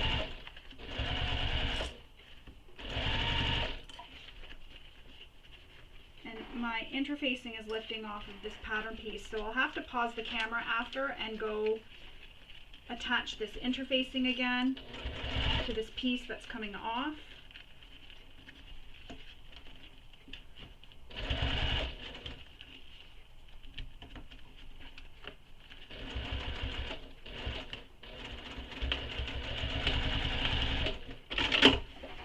All right, so my interfacing is lifting off here. You can see it's coming off the handle underlay. So I'm going to pause the camera. I'm going to go and reattach that interfacing, and then I'll come back and we'll continue on. I'll also clean up my table a little bit, change my presser foot back. But as soon as I'm done that, I'll come back and we will continue on.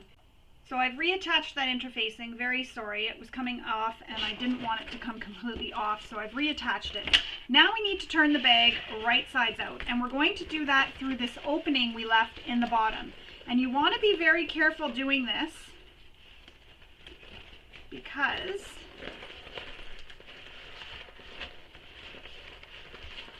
you don't want to cause any tears and anything. And then we're going to turn those underlays and the gusset through the little side openings as well.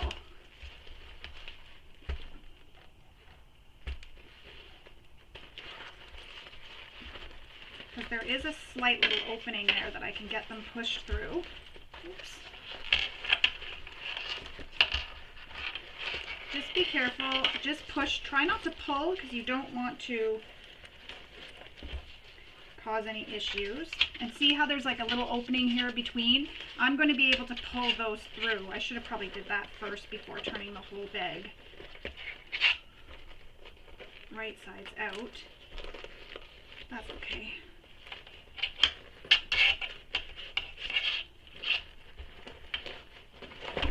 Ow.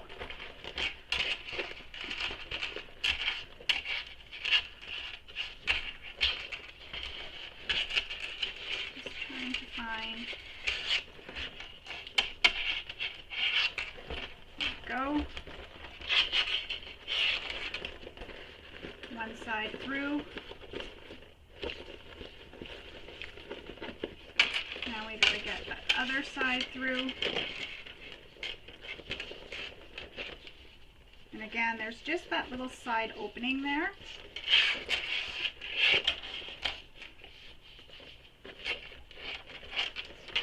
just want to be careful when you're pushing and pulling it through that you don't tear anything, so just be gentle pulling.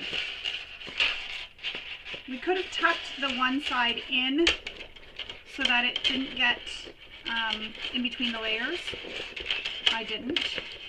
My bad.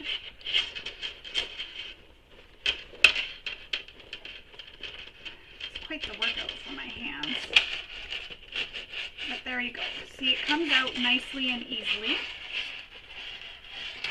And that'll all be closed up too, because we're going to be sewing these together in a second. So you won't have any holes there. And you'll see, it's kind of going to be like magic. I'm already loving this bag. It's so fancy, so cute. So you really want to give it a good press, and I'm going to use my turning tool to go around that edge, the bottom edge here, to really help push that curve out. And I'm not going to close my opening just yet. I like to leave that for the end so that if there's any maneuvering that I need to do or anything that I need to fix, I still can. I'm not completely done. I don't have everything all closed up and then have to reopen things. So I'm just going to leave that open for now.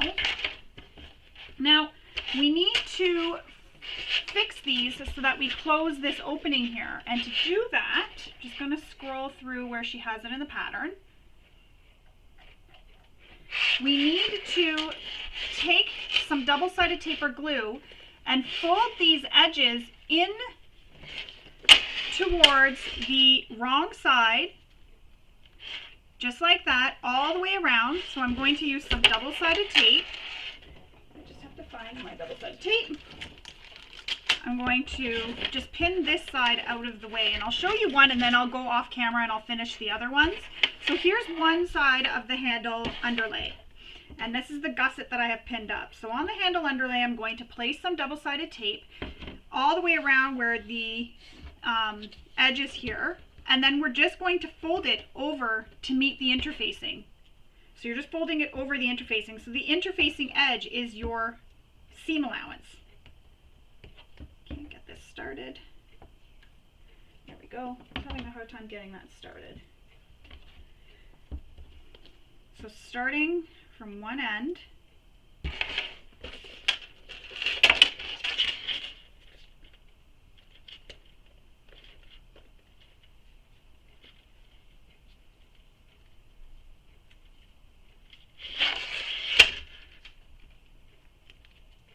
just adding the double-sided tape all the way around the edge.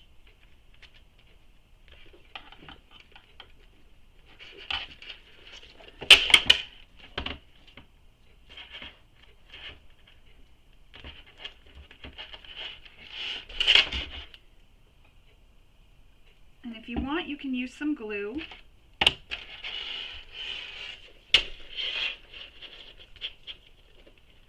So just make sure that the tape is stuck and then remove the paper backing. And as you're removing the paper backing, just fold it so the wrong side here folds over your interfacing, just like that. So you see how it's folding over that interfacing? And then I have no raw edge here.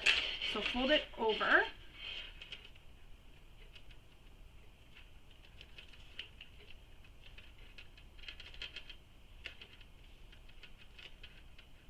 And you're going to have this excess that we're going to trim.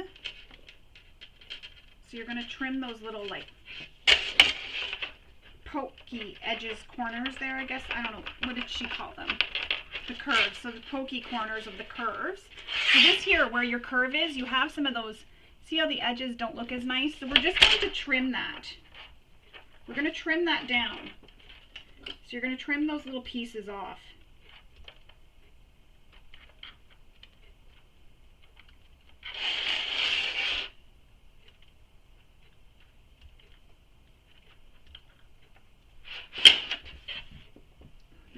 Flatten it out some more. Just make sure you get a nice curve.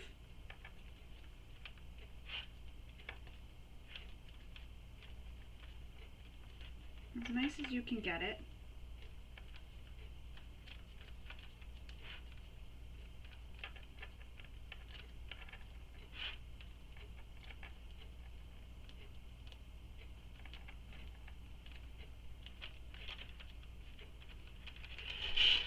look just like that when it's done, and that's the back side. And I've trimmed down the excess as much as I can, and that's what you want. You want to trim it down, and you want to make that as nice a rounded corner as you can, a rounded edge as you can get it. So it may take a bit of maneuvering after you trim it, just sort of replace and re-push it down, but that's how it looks. So now I've wrapped that around that edge, and then we're going to do that to this other side so that they can meet, and we can then put them together and sew it all together. So I'm going to go do that to the other side, the other three, sorry, that are left. The same thing, add that, fold that over, and then we're going to come back and sew that. And when we sew it, we're going to actually close up that hole that we pulled these two little pieces from. So I'm going to go do that to the other three pieces, and then I'll come back and we continue on. So again, you just put your double-sided tape along the edge here, all the way along where the interfacing isn't, and then you're just going to fold this over top of the interfacing, and where the interfacing is where your fold will be. So I feel it right here, the edge of the interfacing right there. So I'm going to go do that, and I'll come back and we will continue on. Alright, so I've gone ahead and I folded those edges, the side edges and top curves, all the way around, so now they are to the wrong side. I'm just using some clips to help hold it up here where I had to snip those pieces that were bulky, so the little curves, the pokes. I snipped those, and I'm just using my clips to help hold it so that it doesn't lift up, because sometimes the tape doesn't stay in place. But as you can see, that's how it's looking. Now we need to attach our snaps, and you may be using magnetic snaps, you may be using cam snaps even. I'm using these metal ones here, and I'm not going to install these on camera because everybody uses different snaps, and the installation method may be different for the snaps you're using. However, what you're going to do is on this side that doesn't have the chain, so see how there's two outer edges of the handle? There's one that has the chain here and one without, where the chain just stops just at where the zipper gusset meets. This is where you're going to install your female snaps. So you'll make the mark from this bottom rounded corner up for the first mark, and then from that curved edge again up to here for the second mark. Then you'll install your snaps. Then you'll install your male end of your snaps on this side, so the side that has the chain, but what would be considered your lining side, so it'll go on the handle underlay. And you'll make a mark again from the curved edge down, and then again curved edge down to the second mark. And then you'll install your snaps, so whether you're choosing to use magnetic, cam snaps, or even these metal snaps, whatever you choose to use, install it as per your manufacturer's instructions. So I'm going to go again off camera, I'm going to install all my snaps, and I'll come back and we will sew our handle underlay and gusset together to complete our bag. So I've installed the female and the male half of the snaps at the measurements given in the pattern. So you'll want to refer to the pattern again for where you're placing those. So I've got those placed there, and then when we attach the handles, we can clip these together. I can't do it really right now because I have all these clips and everything in the way, but we'll be able to clip it together to make the circular, well here I'll show you. It'll look like this, the circular handbag. So now we're going to sew the handle underlay to the gusset that is closest to it. So I'm going to remove these clips that I've put at the top here, and I'm going to use some double-sided tape again to help hold everything in place. And if you have an extension table, you may want to use that to help hold everything up while we're sewing around this, just so that nothing falls on you. The weight of the bag, because there is a lot of weight because of the chain, we'll want to pull it down off the edge of my machine and your machine as well. So you may want to use an extension table if you have it.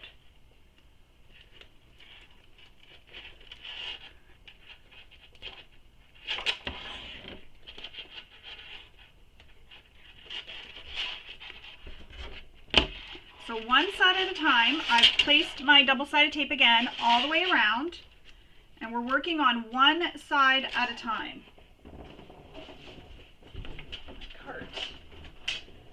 So what I do first is I'm going to line up the top, because we want to make sure that this can curve when it's put together. You can see a little thread. I'm just going to trim that off now, because you want this to be a circular handle So you want it to look like that. So see how it's curving right now? Because I started where I clipped it at the top here. So it's got this nice curve all the way through here. And that makes it natural for the shape of the bag. So see?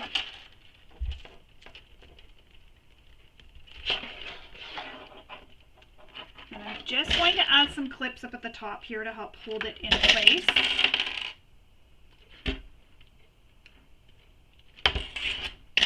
So I'm only going to work on one side at a time because I don't want to have any clips on this side getting caught anywhere. And I'm just putting some clips. Oh, I just broke a clip. I'll pick that up after. That one will take off my table. So now we're going to sew this. And as I mentioned, I'm going to grab my extension table.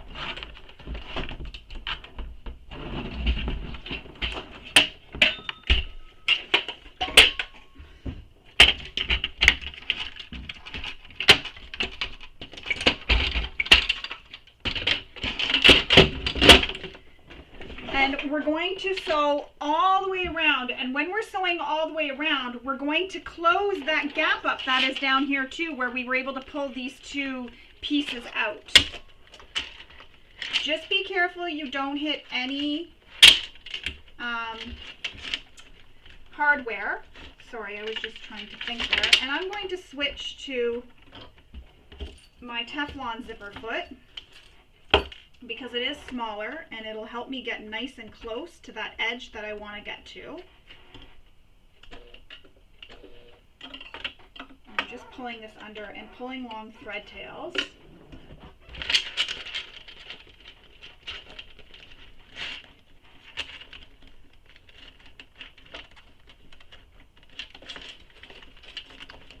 It's quite a bit of bulk to compete with here, but you can do it.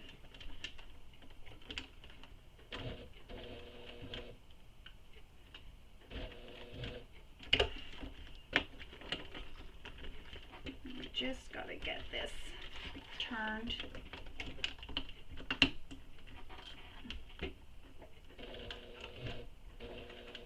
And you may find a hump or jumper could be helpful here.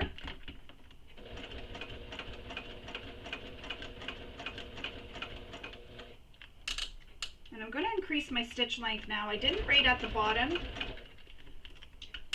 just because I wanted to have a shorter stitch length there because we're trying to hold that together.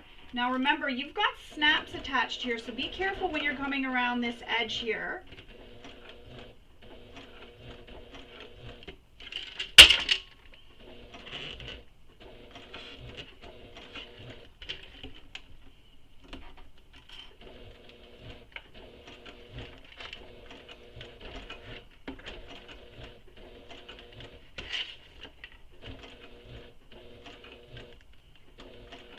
Just remember that there's a snap there so that you don't accidentally hit it, and including the bottom here where there's a snap.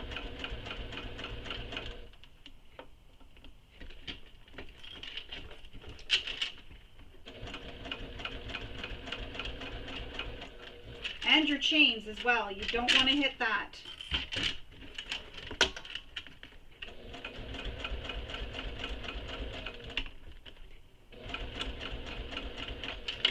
And go all the way as far as your presser foot will allow you to go. Oop, I gotta back up.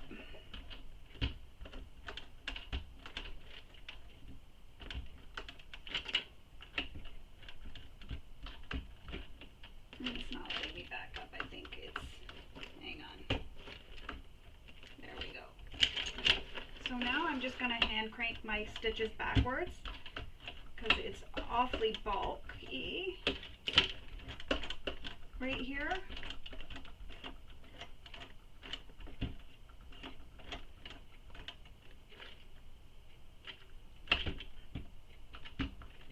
And my needle is not, I think I bent my needle. So I will have to change my needle now that I've just done that. But I went all the way, I went all the way around. So I started at the bottom here and I came up all the way around and back down, and that helps with the curve of the handle as well. So everything is stitched in place. I'm going to trim my threads. First I'll pull this one through and I'll tie it off.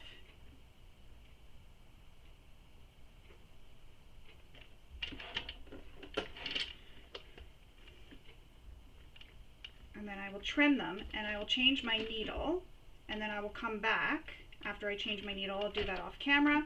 I'll come back and we will sew the other side as well. Same way we just sewed this one, exact same thing, nothing's different. You just go up, around, and back down. So I'm going to change my needle because it is bent and it's not wanting to go through the needle hole very well anymore. So I'm just going to change my needle off camera and I'll come back. And that's only because it had hit when I got here because it was too bulky at that point and I should have hand cranked when I was coming up back towards the zipper panel. So I'll change my needle and come right back. Alrighty, needle is changed. We are ready to sew the second side. So we're going to repeat the same thing we did on the first side, add some double-sided tape. This side's going to be a little bit trickier because we have way more hardware that we have to be mindful of.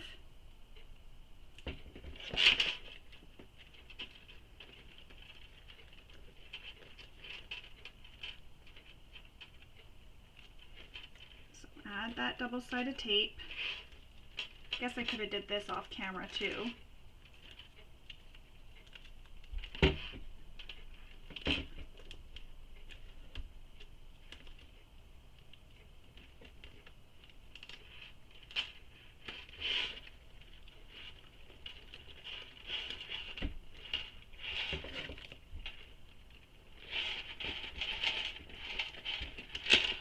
And there is a lot of bulk right there, so that makes sense because we have that seam that I was trying to go through where the handle underlay and the zipper gusset meet. So I guess that's why I forgot about all that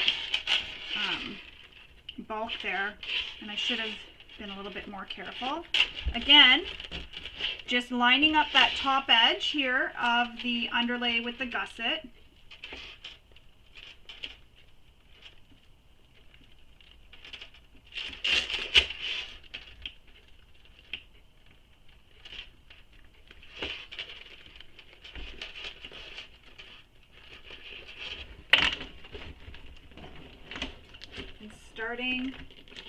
And I'm going to sew it with mine on this way because I want to see where this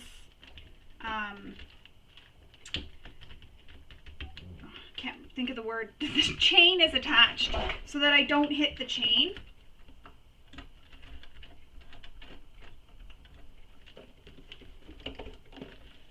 And I'm just starting by hand cranking so that everything stays nice and neat.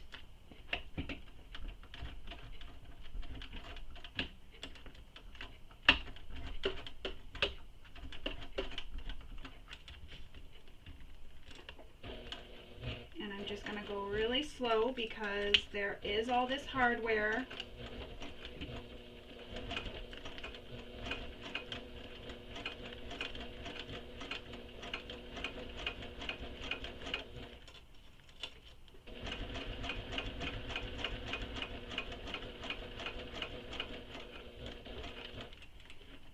Now you can also, if you want, if you didn't add the hardware, you can go around and sew a second row of stitching here too, just to add some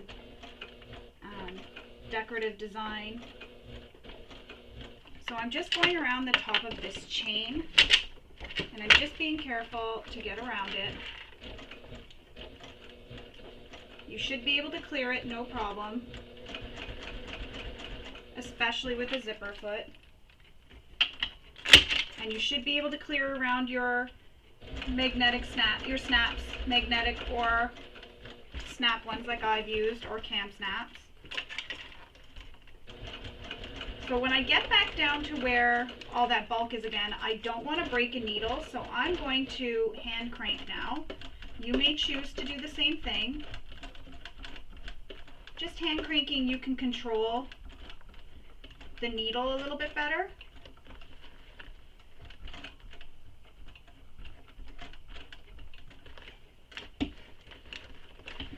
And I have a hard time when I'm back stitching because you're kind of doing this with one hand. Just got to make sure it stays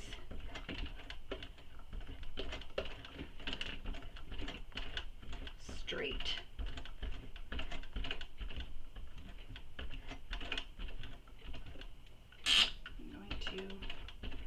I'm just reducing my stitch lengths and taking a couple stitches in the same hole. I just find that that sometimes helps lock things in, just to make sure my back stitching is good. And I got a little further down on this one than I did the other time. And again, the zipper foot really helps get nice and close. So I'm just cutting all my threads.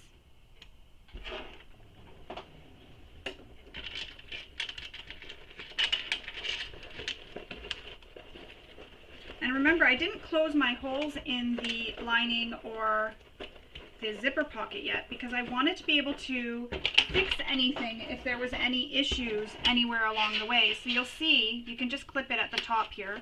You have your cute little bag so far. Look at all the chain looks on the bottom. It's a beautiful bag. Very fancy. Very fancy, but also kind of punk rock-ish. I really like it. I may use this if I go to a concert this summer after my daughter's done with it. And then you can also clip them together, and then your bag will look like this as well. How cute is that? Such a cute little bag, perfect for just your little cell phone and a little wallet and maybe a little bit of makeup. I love it. So now I'm going to close the opening in the lining. Now I will show you how to do that. So through your zipper pocket, reach in and grab out the bottom of your lining. Pull it out.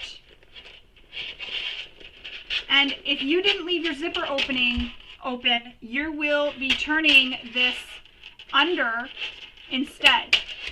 If you've just decided to turn it through here and not leave your zipper pocket open, clip it together. And we'll stitch. And I can see where my previous stitching is, and that's helpful for when we did that basting stitch. That's helpful to know where I am stitching. I'm going to switch back to my regular Teflon foot because I'm going to need it when we go to sew our strap. Getting a little warm because of all the lights.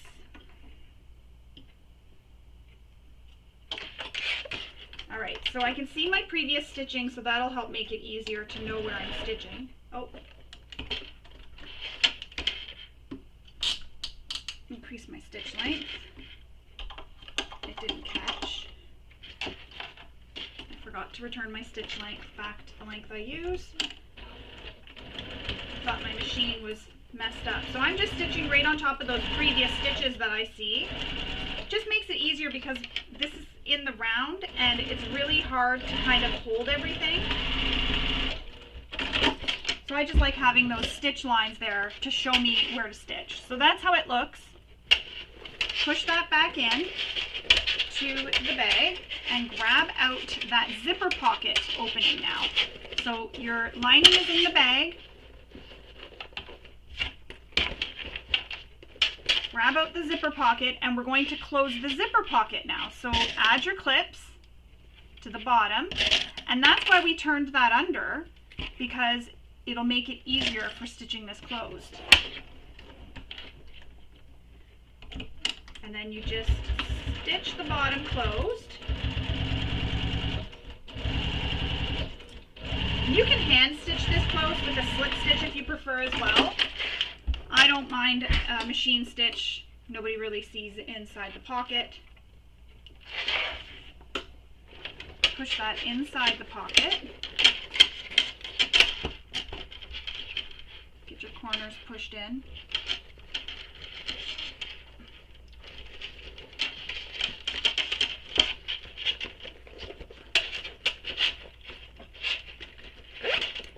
And you'll notice that you're stitching here, so you've stitched all the way from the bottom up and around. So you'll have your stitching on both sides, and it's not going to be continuous from down here though, because there was no stitching here. So you have top stitching there. So if you don't want back stitching, what you would have done when we were stitching that was leave those long thread tails and pull them through and tie them off in the back here. And then you can, or pull them through, I mean, through this seam here, where the seam is where the two panels meet, pull them through, tie a knot on them, and then cut it off, and you'll have no back stitching. But look at how nice that looks right now without our chain attached. Look at how nice that looks. That's such a fancy little purse. I'm in love. Okay, we're going to put that to the side. Now we're going to make our strap. And to do this, you need to take your long strap and draw a line down the center. Now, if you're using quilting cotton, you can go and press the long edges, both sides, in to meet the center, just like that, all the way down. Then once you have them pressed in to meet in the center, you will press it again, fold it in half one more time and press it again. Don't fold your long edges right into the center. Fold it so they're just a little bit away from the center line, because when we go to fold this in half again, you don't want to end up with bulk here. So if you're using a faux leather or even quilting cotton, you can do this as well, or a material that doesn't fray. So faux leather, cork, vinyl, anything that doesn't fray, like I'm using. I'm going to use my thicker. You're going to draw that line down the center, use some double-sided tape, and also depending on the bag you've made, if you're making this so it's more of a casual bag or a fun bag, you can even use webbing too for this step. So I'm placing double-sided tape down the center of my strap.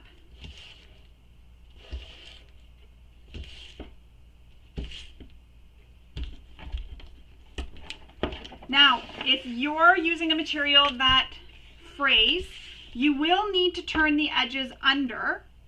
So you will need to press this edge under, just like that, and then press the other edge under, and then start folding. And that'll enclose all the raw edges.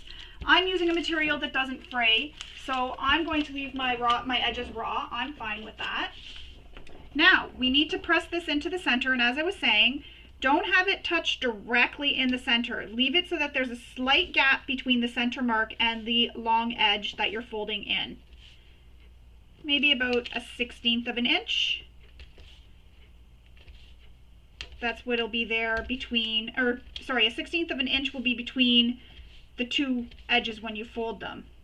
So it's really not a big gap between them after.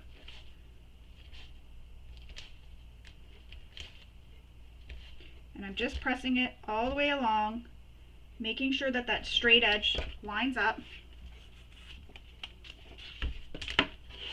Now for the other side, and again, I'm not pressing it right into the center. I'm leaving just a slight gap between.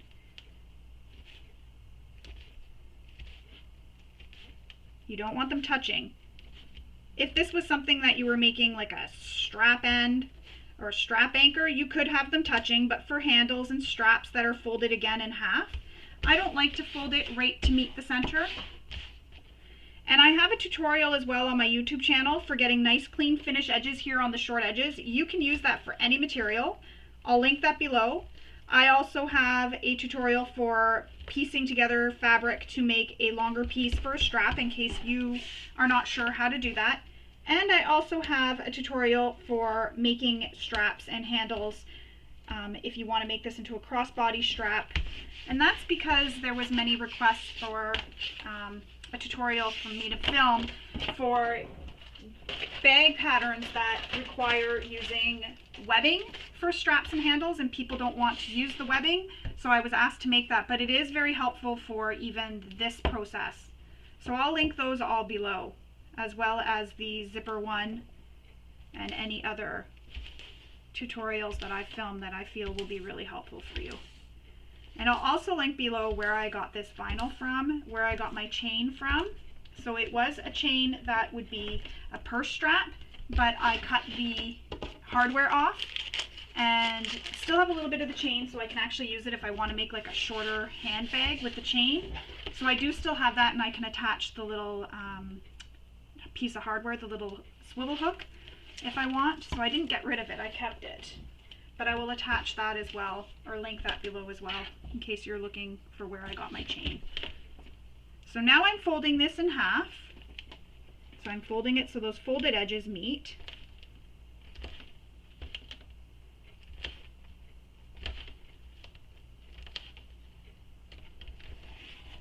And I'm using double-sided tape because I do find that sometimes, even if I just use clips, sometimes it shifts on me.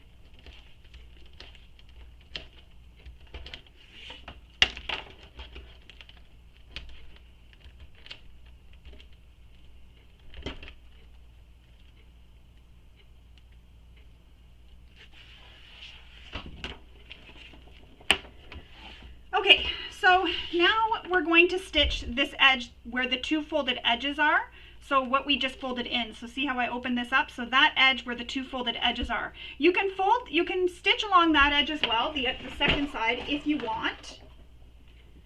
In the pattern, Toby has us only stitching the one edge, but the choice is really yours. It is your strap and your bag. So I'm just stitching all the way down the entire length of the strap. And if you want, you can make this a crossbody strap too by having a longer piece of strap. And crossbody strap lengths do vary, so use whatever length you're comfortable with having your strap. You could also use a chain for this strap too. So a purse chain, like I used for this, for my chain here, you can also use a purse chain if you want, instead of making a strap, and that way that saves you a little bit of time for making a strap. Or as I mentioned, depending on the material you use, you could use some webbing. I'm not using webbing here because it's a fancier bag, and I just feel webbing is not super fancy for these kind of bags. And like I mentioned earlier, this is going to be for my daughter to use for her prom. And the nice thing about it is if she doesn't want to wear this on her shoulder, she can undo the strap and just carry it around as a handbag. She can just tuck the strap into her bag and away she goes.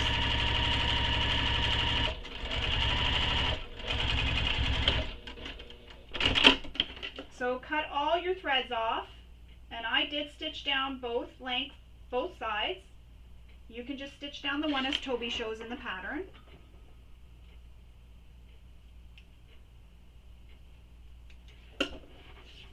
Now we need to attach our swivel hooks, and I just need to find where my hardware went. There it is.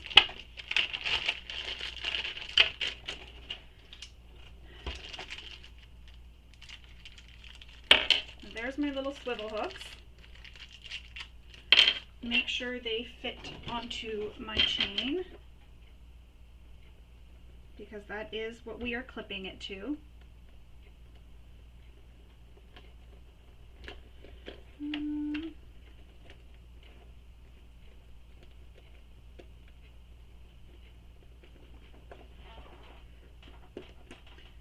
I think I'm going to have to get the hardware that came with that chain originally. I'll be right back. Alright, I had to make sure that it would fit on the end of this strap, and it does, so I'm not using the hardware that I originally chose, but I am using the hardware that came with that strap that I originally took apart here. So I've slid a swivel hook onto the end of my strap, and I'm going to clip it in place. And I'm going to go off camera again, and I'm going to install the rivet onto the end of this strap. So I'm going to put my other swivel hook onto the other end of the strap. So just like this, you just slide the loose end of the strap onto the swivel hook, and yours will be a little bit easier to do because you will have used a hardware that'll have a flat end like this, or maybe not. I just find this a little bit tricky, but I got it on the other end, so I'm sure I can do this end.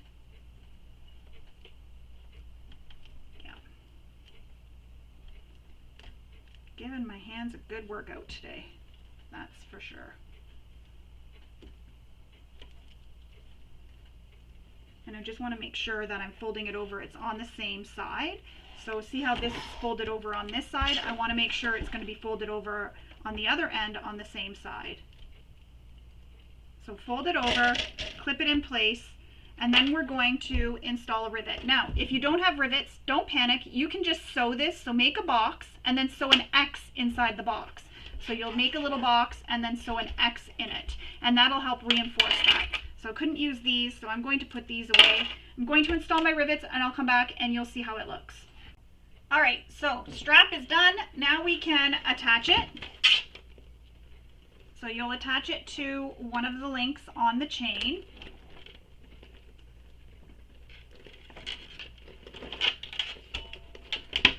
And it becomes a little shoulder bag. And you want to attach it somewhere near where the first part is attached before the handle. So just like that.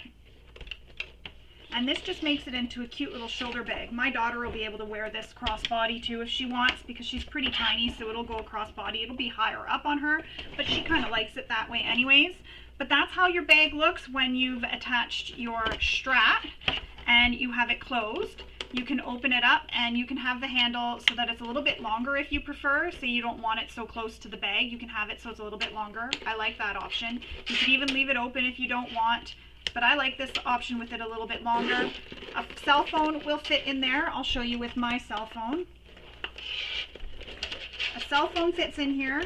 My cell phone is big, but my phone fits in there comfortably. Well, as in as comfortable as it'll get for this size of cell phone. So just like that. You have your zipper pocket, so you can put anything like your little wallet if you have a small enough wallet, or say you don't want to bring a wallet, you just want to put your ID and your credit cards or anything in that little pocket, you definitely can. And that is it. Our bag is complete. It's ready to take out and show it off to the world. Now, before you take it out and show it off to the world, don't forget to take pictures and post them on social media. And use the hashtags that are given in the pattern so we can find and ooh and ah at all your Ruby circular bags together. Don't forget to share it in the Tobistylx Facebook group on Facebook so that we can all see it there. I do hope you enjoyed sewing along with me and maybe picked up some tips and tricks along the way. I hope you all have a wonderful day. Thank you for sewing with me. Bye.